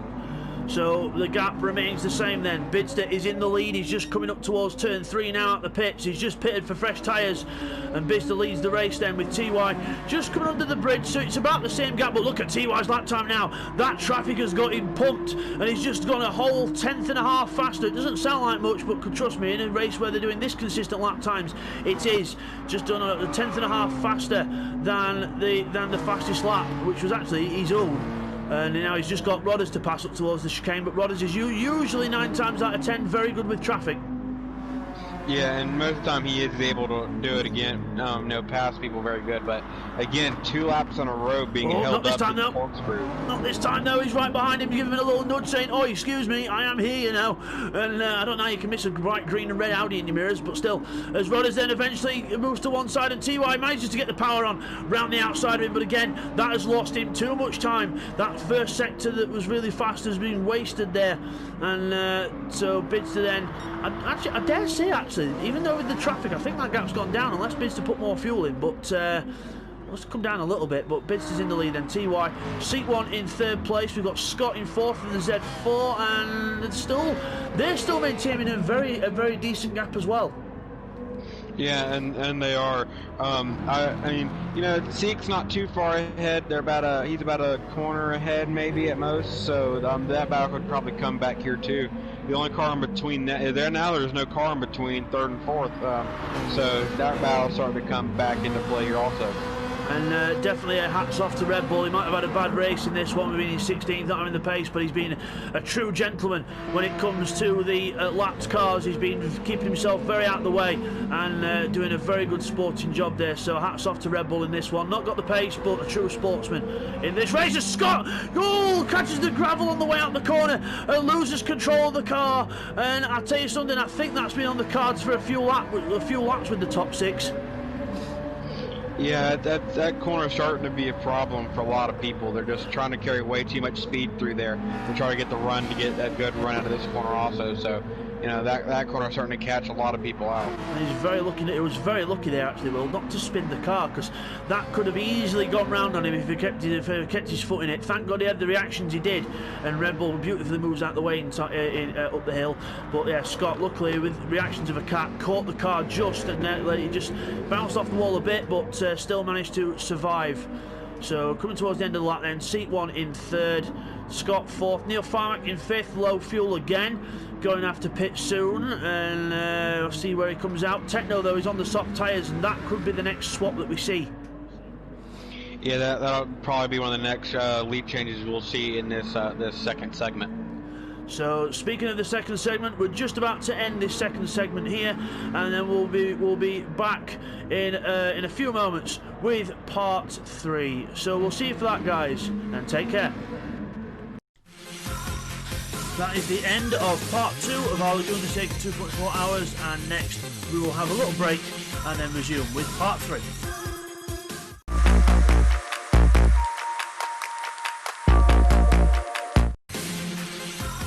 Welcome back everyone from the little break, and now we will resume with the Laguna Seca 2.4 hours full race. Enjoy everyone. Hi everyone, and welcome back after the break, and let's crack on with the action here at the LPB Racing 2.4 hours of Laguna Seca. So we're back, and what do we expect to see in this third part then, Will? What do you think the developments of the race could be? I'm thinking it's going to be people coming down to their final decisions on what they're going to run for the rest of the race, and you're going to start seeing these packs of cars that are battling with each other. They're going to pick the battle up just a bit more because, you know, we're not that far off from the end of the race here. So I expect TY to here in a minute start bringing that pace and maybe start to bring that gap back just a bit to the leader here in a bit, because he realizes the race isn't that far from being over. Yeah, so that could be one battle that really does close up, and we've got Neil Farmack not far off a pit stop as well. Looking like you said, Will, these could be the last couple of stops that people end up making. But with Neil, he'll probably end up making a few more, because he's been running that Porsche very, very light on its fuel. But it still seems to be going well on pace, but it's just, if he has to make any more pit stops, Techno will get right behind him. But Techno's put a lot of fuel in last time, so his next pit stops will be quite fast. Yeah, he's going to have some quick pit stops. Actually, he's in right now. He just went in. So he should have some quick pit stops, but I don't know if that's going to make up the difference on track because of how much he's stopping compared to how quick he's stopping. Yeah, because like we said earlier, it's all about the pace compared to the pit stop time loss. So I'm just going to go through the order, because I think we've got here we go. We've got Scott with a couple of cars in front. I think that's Jamo, and who's that in front of him? I think that's Blake. So Jamo and Blake are quite close, and now it's a little battle on track. We'll go back to them.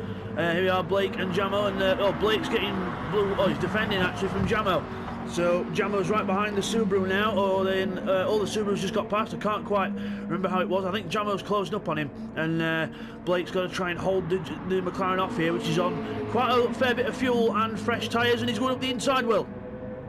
And yeah, he's going to try to make that move coming down the kink. That's going to be a tough move to make, but it looks like Blake lets him through at the last. Oh no, that's coming down to the corkscrew, so he lets him go finally. Yeah, so the Jamo gets passed into the corkscrew, then a nice move there on the inside, got plenty of room on it. Oh, and Blake takes the Subaru back to its roots. He's going to be careful not to hit Jamo as he goes across the track. Oh, that could have been disastrous. Yeah, and now he's going to make the pit after that. I guess his tires are just gone. But yeah, if it just had been a few, not even a few seconds sooner, that could have been a very bad accident there.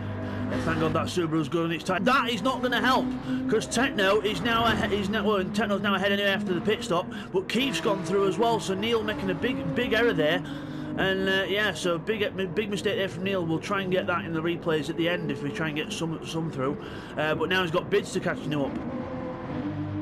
Yeah, and that's probably why Neil was pushing. He was trying to get back to the cars that passed him in the pit lane, and he just pushed too hard going corkscrew and lost time. Yeah, could be and also through the corkscrew, as the car gets lighter, it gets a lot harder to handle as it goes through the corkscrew. Because it's nice and light, and it does that. It twitches all the time, and that's not really good for the pace. No, so yeah, that's going to be good to see if Neil can get that gap back that he just lost. So we've got Cy Racing into the pits then. Cy Racing comes in. We've got Firepower going around the last corner, a bit sideways there. Unforgiven's just been planned. Oh, Bradders has lost it. Oh, he's hit. Unforgiven. Oh, just avoid. Wow, that could have been so close. Another half a second earlier, and that could have been him blocking the road. But yeah, Bradders luckily gets that BMW recovered. But he's had a decent race, but he's just starting to make some errors now. Yeah, it's just getting that late race. You know, everybody's starting to get a bit tired. Hands are starting to hurt and get a bit sweaty right now. So, you know, they're going to start seeing a bit more spin mistakes like that. It's going to be a lot harder to control. And Cy Racing comes out the pits in 15th, and that could be the opportunity he needs because Bradders is only just up the road. He's got a bit more worse for wear tyres.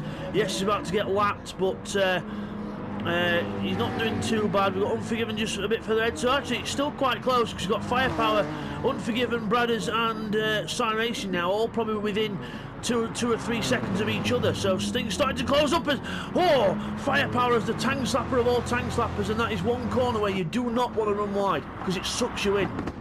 Yeah, because basically once you run wide there, the driver's kind of pull you out, and he goes wide there. You can tell them tires are really starting to play with that car. Yeah, correct in saying there, Will. The tyres are dead on that car now. He'll be into the pit shortly, I would imagine, as Bradders then eventually lets Jamo go through, and Cy Racing now will have a good chance of getting past Bradders. Bradders should have to pit, or probably have to pit, and hopefully don't put fuel in, but Cy Racing on the fresh tyres then.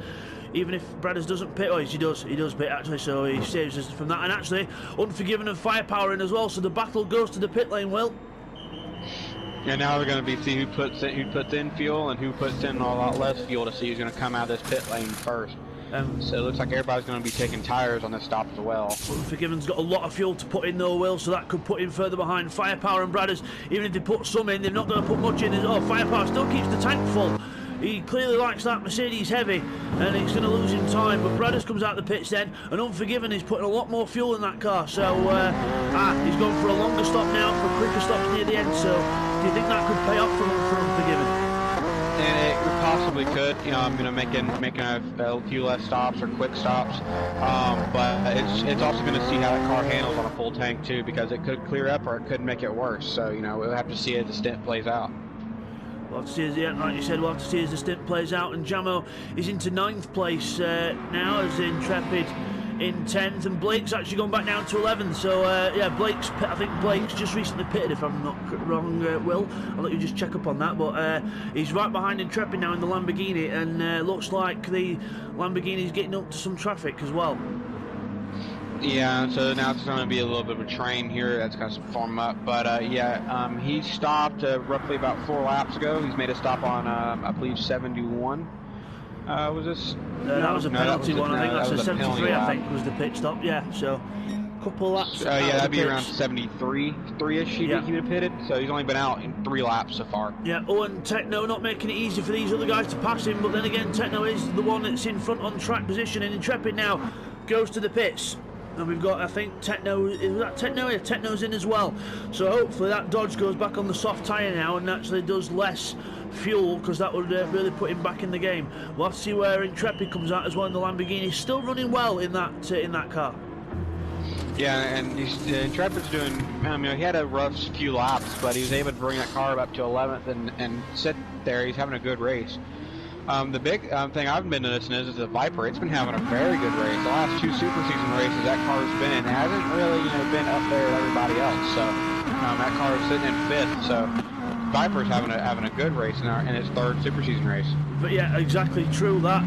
True to that, Will. Yeah, because the Viper, doing very, very good. Not really had the the first couple of races that it wanted, but it's having some good races now, and Techno really coming alive in that car. It was the surprise of the field, especially in qualifying. We did not expect that car to be up where it was, and then when Techno took pole at a brief moment before TY and Bidster went out, and we were all shocked, like, well, okay, where's this Viper come from? I mean, no disrespect to Techno, but we did not expect that Viper to suit this circuit. No, and I mean, it's one thing to a driver to be able to put a car where it's at, but it's also the car has to be there too. And you can be as good as a driver as you want to be. How that car's been doing and handling, Techno's doing a very good job keeping that car up in the top 10. He's still doing a good job now in 7th place, hopefully some quicker pit stops to come, but he has actually put more fuel in that car, so he's running it heavy. So still, I don't get the strategies that people are doing here. I'd personally run the car lighter because it's going to be faster, but Techno goes a bit wide there but gets away with it. Neil Farmack for a move on Keith into the first corner, possibly will. Down towards the first corner, he's on the outside. And he's probably going to end up having a fall. Oh no, he just gets it. Wow, that's a good pass going into turn 2. That's a hard corner to pass on the outside. So yeah, definitely that was important break right there. And Keith gets that well and truly slapped. Gets the fish well and truly slapped in his face and ends up going down a position. So yeah, Neil Farmack then straight through into 5th place, and that is definitely the lightness of the car and the brakes, as you said as well, Will. So but I still don't get this strategy from Neil Farmack. He could do at least another 3 or 4 laps on his tyres, but I suppose it's working for him, but he's got to do a lot more work, especially if he's going to catch Scott, who's in 4th place, but he'll now come into the... Oh no, he's at Z4, well, he must be working quite well on the old tyres. 24s from 74 onwards. Yeah, I mean, you can tell he hasn't pitted here in the last few laps. He's been on these tyres for a while now, so I guess he feels that car can handle quite well on old tires, and it doesn't look like it's handling too bad. I mean, he's been doing 24s for a good amount, so I mean he's able to keep some good pace on them old tires. Yeah, he's doing very well on those old tyres, and I would imagine this lap will be in the pits. Looking at the fuel level, I would imagine Keith is now into the pits, so Neil's past him. Techno's going to go past now, and Keith into the pits then, so the Lexus comes in. Those soft tyres hardly being used, so unless this is... Keith's just thinking strategy-wise, thinking I might be able to sink it up to the end of the race at this point. Yeah, it's probably what he's trying to do, because I mean, if you see here, he's off cycle of the other 2 cars that are in this battle. So he's really trying to maybe try to make it toward the end of the race. It's not swapping for pit stops. He's making it to where he's going to be out on track and get the track position when the last laps come in. Yeah, because that is what counts in the end. It's all good doing a nice strategy, but it's all got to come together in the end of the race as well as during. So it's got to be done. So let's have a check on the leaders then. So it is Bidster then in the lead of this race then. 122s for the last few laps. For Bidster, he's starting to catch up to Unforgiven. And we've got TY behind. He's actually starting to fall back a little bit still. 22.4s last time round for Bidster. Very consistent lap times. And a 22.9 and a 23.3 for TY. So do you reckon that's the pace, Will, or do you reckon that could be the traffic? Because just looking at the fuel, it should be quicker. Yeah, I'm thinking that's a lot of the traffic, because most of the time TY is very good on lapping cars, but it seemed like this race he hasn't caught him where he really wanted to. It's a hard track to lap on. It's very tight and very narrow, and it's not very wide, so he's going to make a stop now. But I think it's mainly just him lapping cars, because every time if we've seen him lapping cars, he's caught him in the absolute worst area possible where he's had to sit back and wait. And we've got coming out the pits here, Will. We've got Scott versus Techno. Sorry, Techno goes around the outside of the corner. Scott's still coming out the pits, and it's just going to be very close. And Scott just gets out in front of the Viper. How important could that be towards the end of the race, especially with both cars being heavy? That is just probably going to make it to where these cars are going to start staying together a lot more. So it's going to be good to see towards the end of the race how their pit stops sync up, because that's going to determine who's going to be ahead on track when the last 5-6 laps come into play. And also Scott now going for the medium tyres on the Z4, so different strategy then for Scott. I think I recall him being on the soft tyres for a while, and then the hard tyres having a bit of a blend of both, but back onto the medium tyres for Scott. But Techno is all over the back of that BMW. Yeah, and now that Viper's going to be very aggressive on this BMW because he's on a lot quicker tire, and I don't believe he's as heavy at the moment. So, and he's going to try to make the run now, but Scott's going to close the door on him and get a run out of this corner. But I think them soft tires will prevail here in just a few corners. That's where going wide out of the corkscrew actually saves your life out the other corner. So he's trying to get past him still can't quite find a way past. Might be able to get a good run onto the straight, but as we go onto the straight, that Z4 gets the power down, and it just leaves the Dodge Viper, but it's trying to stay with him. Bidster's in the pits from the lead, by the way. He's in. We're going to put a bit more fuel in now, and TY is just coming around the last couple of corners, so I think Bidster might just hold on to this. Yeah, it looks like TY is just going to be a bit too far back to make that pass happen, but that should bring them together just a bit more here. As Keith then is coming around the last few corners, Bidster's just coming out the pits there, so he should come out just behind Keith there, and he comes out just behind Keith. So Keith is doing well to try and catch Techno and Scott. Let's have a look at the lap times. 26 and 24 last time round because they were defending, having a little battle with each other. Keith is actually in the 22s, which is the sort of the leaders' lap times. So good job by Keith. But speaking of the leader, he's got to let Bidster through here, which he does ever so gentlemanly. But Keith was finding some real good pace now in this Lexus. Looks like he's. It doesn't look like he's had that much trouble handling-wise with the car all race. He's just, had a few incidents that put him far back, and a few pit stops that put him a little bit back. So there's a good chance he could catch this group up here and maybe stay with them with these pit stops that are happening every couple of laps, especially with Neil pitting every 5-6 laps, which he's in right now, and it looks like Techno and Scott are going to go through for 3rd and 4th. Yes, Techno and Scott go through into 3rd and 4th. Neil's lost the positions now. He needs to sort of, I think at this point of the race, I mean, from an outside point of view, it's easy to judge, but obviously when you're inside the car and you're racing, you've got a lot of things on your mind, and the longer pit stop thing might not necessarily be what Neil wants to go for. Is again, he goes for a very short fill, just over a quarter of a tank, and he's out the pits already, so he's saving time in the pits, but he's not making up the time on the track that he needs to. Yeah, I know, and this is at the point of the race where you're going to start backtracking from the end of the race to where you're at now, because if you can watch, put enough. That's something a lot of these people are going for a lot more heavy fuel loads because they're trying to make it to where they can stay out on track as long as possible and get these quicker pit stops in. Trying to go long, some trying to go short. It's just have a look at this battle here.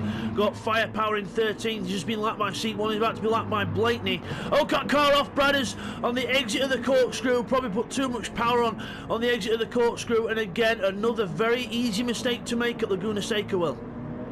Yeah, that's one of those corners where you think you're straight, so that means, I'm straight in the car. The car's straight on track, so that means I should put the power down. Well, in the corkscrew, your car is still unsettled, so even if you're in your straight line, it still doesn't mean you can get full power down. That's probably what happened. He thought he was good straight, put full power down, and just the rear end spun, and he had no way to catch it.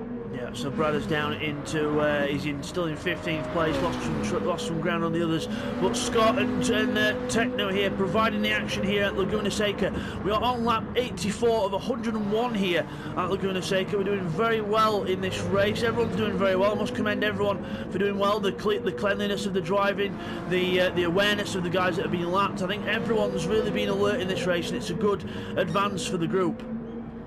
Yeah, and everybody's showing how they can lap and all that. So this race is going to be good for the next races, I do believe, with everybody's confidence in lapping and racing, because they know if they can lap cleanly and race each other good on this track, they should be able to do it on most of the other tracks that will race at the Super Season. Yeah, it's not exactly a known sort of like a big track, Laguna Seca. So you've got to really sort of have your wits about you. And speaking of having your wits about you, this will be the test of what we're on about, because Scott and Techno are now catching up to the back of Scott. Goes through, and he's now going to navigate this traffic and keep the Dodge behind him. I wonder if, Will, you could just give us a little bit of an insight to the mindset of what Scott might be going through right now. Well, right now he's going to be thinking, okay, I got to get past these cars and keep this car behind me. So he's going to have to make sure he makes these clean passes.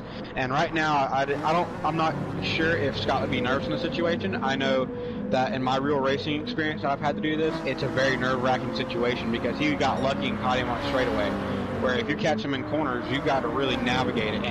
And he did a good job there. He was able to get past the car and create a little bit of a gap, but Techno gets it and gets a bit sideways there. So, I mean, Scott, he lost a bit of ground to him. So, I mean, Scott's doing very good at getting around these cars and keeping that Viper behind him. So, So he's doing very well. So he looks like he knows how to lap these cars and do it very well. Nice move there as well, straight through the inside of Unforgiven, and now Techno's got to try and get past him. Now this is where Scott's got the advantage, Will, because he can just try and pull away a bit while Techno tries to deal with Unforgiven. He gets through, but it didn't look like it was the cleanest move.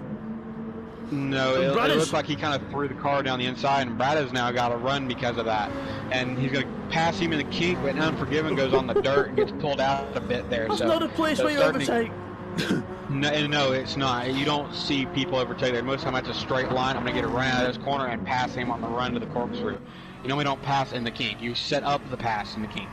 And we just had a spinner there. Didn't see if you could catch that, Will, but Blake's just had a spin in the Subaru on the exit of corkscrew. I think it was similar to what Bradders did before, and now Intrepid's right behind him in the Lamborghini. Up the inside, trying to get up the inside into that corner. That is a brave place to pass as well. But Blake now goes into the pits. He realises he's vulnerable with his tyres. The front tyres have just gone. But that got quite spicy there for a few seconds. Yeah, it did. That was very interesting. It would have been a few, you know, he didn't recover as fast, and Intrepid would have went through on track, and he probably defended because he was thinking, if I can defend now, slow him up a bit, he won't be so far ahead of me on track when I come back out. And Neil Farmack down to 10th place. That strategy is putting him back and back and back. He's just, like we said before, he's not making up the time on the track, and he's just going backwards in this race. And he's now even behind Intrepid and Jamo, even after I know they've not made a pit stop yet, but looking at the way that they're going, Intrepid goes wide, doesn't realise that Bidster's there, and the lap traffic then just becoming a little bit unaware there, but he does let him through eventually. That was dangerous. Yeah, and I think at this point it's not the awareness or the driving. I think it's just at this point is Blake's off again and gets into the wall that time. That was another fresh tires. So it's him getting used on yeah, he shouldn't be, but it's probably just, you know, he's been on the used tires for a few laps and having to get back into the rhythm of being on new tires. Takes the first turn and he's like, oh my god, it actually turns, and the rear end's like, whoa, okay. Yeah, we've got a bit hairy there. But on the lapping, it's everybody's racing cleanly. It's just people are, you know, getting a bit tired. Hands are getting tired and sweaty. So, you know, everybody's starting to get into the out of sync here, and, you know, really trying to fight. Now we're coming down to 15 laps left now. So they're getting, you know, tired, wanting to, you know, try not to be in the situations they're in, but it's just happening, even though they're getting a bit drained as they were from the beginning of the race. They will be drained because we've just passed the 2 hours and 3 minute mark in this race. So we've been driving for over 2 hours now. Very long, well, quite a long time for a single stint. And I know in Le Mans it doesn't seem like anything, but it is quite a long stint as we go out of the turn 4 there. Sorry, and Scott is still ahead of Techno, but Techno not really finding a way past the medium shot tyre of Scott. And I'm surprised Techno's still hanging behind. I'd figured he would have made it fast on the faster tire. But it looks like Scott's really able to keep that BMW quick on the mediums. Yeah, the BMW doing very well on the mediums. It looks like a nice balance of... Oh, wow, as Techno almost outbrakes himself. Sorry if I almost took your ears off there, Will, but my God, that was almost close to disaster. And yeah, it just shows you how easy it is to outbrake yourself at the top of the hill there as well, because it's such a rise, and you've got to brake as the car goes light. It's not a good combination. No, and it's not because... yeah, because like we explained earlier and showed you on board, you come up, back down, back up. So it unsettles the car a lot because you're braking as you're going up and down. So the car is going to become heavy then light and heavy then light. So it's going to be hard to really outbrake somebody down in that corner. Sorry for the camera movements there, ladies and gentlemen. I was just looking at who spun on the map, or trying to get through to who it was, and it was Red Bull again, just having a little spin in that Ferrari on the exit of turn 4, which we're coming up to now with Scott and Techno. Again, a very hard corner. You want to sort of miss the sausage curb on the inside, and it looks now actually that Scott is just managing to pull away from Techno. I didn't see any mistakes there from Techno as such, but he's gained a couple of tenths of a second on him there, just at least. But he is a bit light on fuel, I've noticed. Yeah, he's a bit lighter, but I think a lot of it is that Techno's tires are starting to get a bit worn, and he's starting to lose a bit of pace to that car. Yeah. Ahead. So that's where the mediums will work. If your car will work on mediums, that's pretty quick. Person behind you is on softs, your tires will be good and kept up a lot longer than them softs will, and start to create a bit of a gap. got Firepower and Cy Racing very close together. Firepower looks like he's due for the pit lane.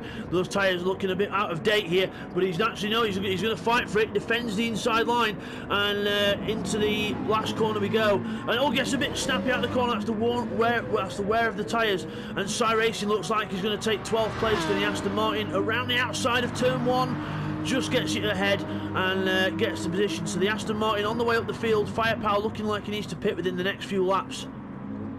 Yeah, his tires are a bit gone. Speaking of pitting, Brothers is in, and also when we were watching that battle, I saw Techno go in. So he's probably also realizing his tires aren't good enough to keep up with that BMW at the moment. Good spot there, Will. I've not noticed that one. So Techno out, and he's got a full tank of fuel in. So could this be that he's going to run this fuel for the end of the race here? Because I think he could manage this.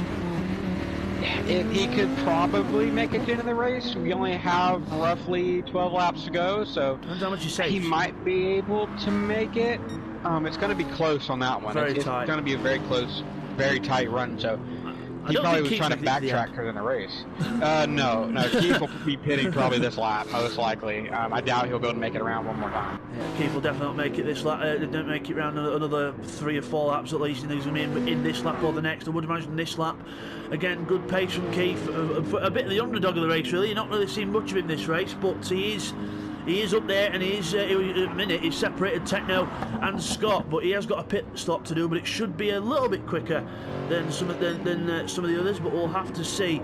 Scott goes round again another lap, so comfortable on these medium tyres, going slightly longer stints now, and he's making up some good laps. Let's see what this lap time is from him this time, and it's a 24.2, which is quite decent for the tyres.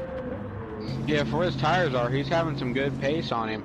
And it's very good to see. This is Scott's first race with us, and especially the first Super Season race he's done, and showing that he has the pace to keep up with everybody. And now TY is going to come in again. It's going to be good to see which strategy he's running now. If he's going to go full fuel load or run light with some softs. Yeah, TY's in then, so I would imagine he'll put a little bit of fuel in, because that mid-engine car does like a bit more weight to it. But we'll have to see. No, straight back out. He wants the quick pit stop. He wants to try and make up some time on Bidster now. So he's running the car light. So I suppose at this point in the race you do want to sort of run the fuel down a bit. But yeah, so TY goes straight out then. And where's Bidster? He's already, well, he's pulled away. He's just pulled away. 23's flat 90 roughly. And Bidster a bit all round, but look at the times he's just dipped into the 21s, so and 22. So looks like Bidster's just finally found his rhythm and pace here and got the consistent gap that he needs. Yeah, and I mean, you can see TY has the pace. Back on lap 84, he set the fastest lap of the race at a 120.8, so he has the pace. Yeah, and then he goes to 3 seconds off the next lap. So I mean, he has the pace. It's just he's not having the race that I believe he wanted. That Audi is a very good car around Laguna. It's one of the best actually, and so I mean he should be keeping up, but it's just he's finding cars where he shouldn't really need to, and just not having the race I don't think he wanted. No, he's not really having the race that he wanted. Exactly the words there, Will. And Bidster's at the pits, just about half tank of fuel like he's done before, and out the pits, and that could see him to the end of the race now. Yeah, I believe we only have about 8 laps to go, so that should bring him down to the end of the race, and probably might be his last stop, depending on how long he wants to drag the tires out. So it's Bidster in the lead of the race then on lap 93. He's in the lead with TY on lap 93 as well. In second place, probably about a quarter of a lap behind. So he is trying his best. He's going to, like Will said, he's got to have a bit more luck with the traffic in order to try and get up there a bit more. We've got seat 1 in third place in the Corvette. He's running very well indeed, and he's got Scott behind him in fourth. He's a bit further back. I'll let you take the next 4, Will. And we have Techno in 5th, Keith in 6th, Rados in 7th, and Jamo in 8th. And then we've got Neil Farmack in 9th position with Intrepid in 10th. We've got Blake in 11th. He's actually not too far behind Intrepid there, Will, so quite close there. And we've got Cy Racing in 12th. And then Firepower in 13th, and Bradas in 14th. Unforgiven in 15th, and Red Bull in 16th. Yeah, Red Bull not having a good race in this one. 127.2 last time round, so a big spin there somewhere for him. I think I saw a nice little battle with, I think it was with Blake, was it Blake and Intrepid? Yeah, Intrepid's just ahead of Keith there, was about to lap him here. So the Lamborghini and the Subaru finally coming into some sort of battle. And Neil Farmack again in the pits, 11th place. And, well, he's put a bit more fuel in this time, but that's because he can just about try and finish the race. But medium tyres now.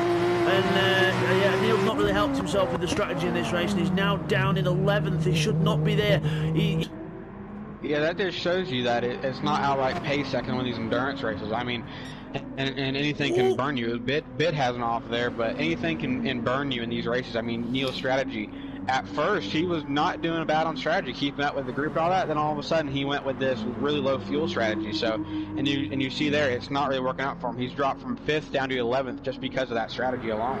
Yeah, he's all the way down in 11th now. Not good news for Neil Farmack, and he could have done a lot better in this race, I think.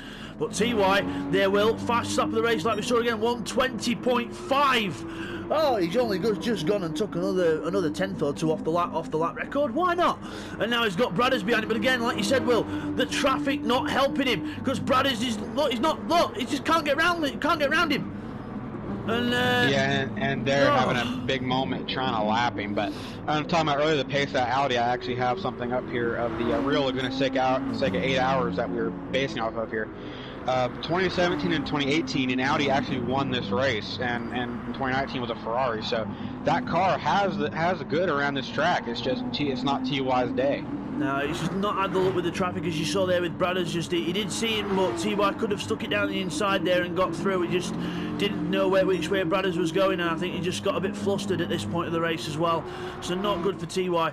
So, seat 1's in then from 3rd place, and Scott's come up the hill. Jamo spun round on the hill. That's not like Jamo, and Jamo goes round in the McLaren. And what do you reckon, Will? Do you reckon? I reckon it'd be put a wheel on the gravel and spin round. Yeah, that's probably what he did. He probably carried a bit too much speed around the kink there, got the car unsettled a bit, maybe hit that softest curb or hit that gravel on the outside and just wheel spun it out, and the rear end overturned on him and lost it. Tell you something, I won't be going 2 wheels in a mid-engine car around here. Well, that's a bit brave, but seat 1 anyway, he's out of the pits. Red Bull's just out of the pits ahead of him as well in the Ferrari. We're heading down to the last handful of laps now, and also what we've got to think as well now, Will, is that the fact that the leaders are just on laps, well, the leaders just started lap 96 now, but like you've got people like Scott on 94, you've got Keith and Rodders on 93, you've got Intrepid and Blake on 92 and a few others on 91 and even 89. So they've got to try and judge when the end of the race will be for them. Yeah, because the leader knows how many laps he has left, but a lot of these cars in the back, if they haven't been paying attention to when they've been lapped and they haven't been counting it, they don't know when they're going to be ending. So they're going to be trying to play their strategy here because they can either overfill or underfill. Because they don't know what lap they're on, because the race ends when the leader ends. So interesting to see what these cars do on their strategy because they don't know where they're at. Yeah, speaking of that, we've got Techno on almost just over 3/4 of tank of fuel there, so he will definitely probably make it to the end of this race. But Scott is going to be on a knife edge. You might have to make a quick stop, and that could change things, like we said, Will, and that's going to be one to keep an eye on. But also, we've got Intrepid and Blake, who aren't really too far apart as well. Intrepid is pulling away, but they've both got to put a bit of fuel in at some point, so it's when and how much they put in is going to be the clinical point here. Yeah, that's going to be a big thing too, because to see how much they're going to judge to put in. So that's going to be an interesting one too, as now the battle between Firepower and Bradders has now heated up again. Looks like Ian's going to have enough, or Firepower's going to have enough fuel to get to the end, and Bradders looks like he might too. So this one might be down to the checkered flag right here. Yeah, we've got a nice little battle for 13th place with Firepower and Bradders, and they will battle just as hard for this as they would for a win. So I can tell you something, this is going to be a complete gloves-off battle, I can tell you that. So Unforgiven's back in the pits in 15th, he's in, but Red Bulls are quite a few laps behind us. We saw Bradders there go very, very deep at the first corner. We've not really seen many people do that this race. There's been a couple, but I expected a lot more people doing that. Yeah, because this track, that's the one thing about this track is here. Basically, when you go down to turn 1 or turn 2, there you can see where all the rubber is laid down. As you'll see with Blake here, when you're coming up under the bridge, there's a lot of black, which is the rubber that has been laid down the braking zone. That's roughly where you brake. So an easy braking zone to kind of play, like right here where it turns black. That's right about where you want to brake at. And so it's not a bad braking zone to come into. So I mean, you don't really see a lot of cars going wide in there unless they're trying to outbrake themselves to outbrake the car next to them to make the pass happen. So a good little insight there from well into the first corner. Calamities that could happen here at Laguna Seca, or they have happened a few times, but not a lot in this race. But Bidston in on lap 98 of 101. Looking good for the win so far, but you can never say never. Just always try and just keep your wits about you. I mean, you know, don't try and sort of back off too much, because you could end up making more mistakes if you back off. He's right behind Cy Racing now in the Aston Martin. He should move out of his way in a moment as Bidston close up to the back of him over the curb. Whoa! Hopping that car over the curb, and away he goes through into still lapping to lap Cy Racing. So through he goes. TY a bit more luck this time round. 21s on the board now and 22s, so a bit more luck with the traffic looks like this time, but still not quite close enough to his Bidster. Don't be able to make that gap up unless something big happens. And so I mean, it's been a tough day for TY. He's had the pace, just not the day he wanted. And yeah, not the day he wanted at all, but we're still throwing that Audi around like it deserves the win, but unfortunately it's probably not going to get it. We'll have to see, because again, you never know, Bidster could make a big mistake. We don't know until the end of the race. Seat 1 then in third place, he's just starting lap 97, so TY and Bidster have lapped the whole field twice, I think, or once. I think they've lapped seat 1 once, and Scott and everyone else downwards twice. So incredible pace by the two leaders, and but now we've got Scott in fourth. Jamo's right behind. Actually, Jamo's staying right behind him. That Scott. I wonder how long Scott's going to stay out, because look, Techno is right. He's almost right behind him now. So Scott, will Scott hold on, or will he have to do a quick pit stop? This could be tense. Yeah, this is going to be a good little battle that's going to probably start up here in just a bit. Both of them should have enough fuel to make it to the end, so now it's just going to be about tire wear and how they manage the rest of the traffic. Yeah, so let's have a little on board here from Techno. He's trying to catch up to Jamo and Scott. Bit of understeer there from the Dodge, very, very wide indeed, as he goes down to the next left-hander. And into the left-hander we go. You can see the banking, the understeer of the car, just trying to get the car in to the corner. There's TY behind us. Look, they're pushing that Audi like hell. And we'll see in the little, you can see there at the bottom right of your screen, the little mirror that we've got. And TY's coming up the hill. Techno lifts off the power, and there goes TY straight through in the Audi. And now he's got to try and pass a battling Jamo. And who's that other car again? It's can't quite see. Scott. Yes. So he's got to try and pass both them now. Yeah, now TY's got to try to get through 2-lap cars right now, and so it's again going to push him back just a bit more. Techno has a little bit of a penalty there, so probably went wide somewhere, or maybe cut a corner just a bit more. So yeah, he's got to get rid of that before the line, otherwise he could be in trouble with the stewards if he doesn't get rid of it.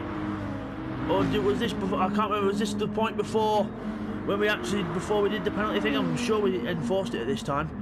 Can't quite remember.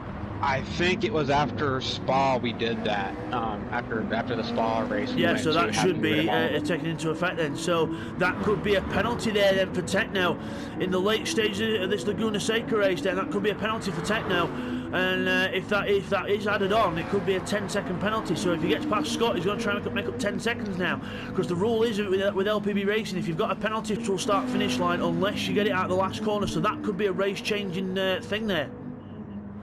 Yeah, that really could change the race, because it could push him 10 seconds back, and I'm not sure how far back Keith is from this.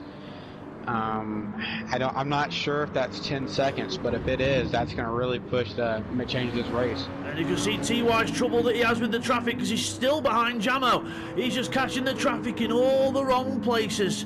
And Jamo now, there's not really any way through here that Jamo can let him go. The only place into the last corner, or out the last corner, is he doesn't see him. And TY again on the gravel, not being spotted there in the mirror. How can you miss a bright green Audi in your back mirrors? And Jamo's still not letting this go. Yeah, I'm not sure why.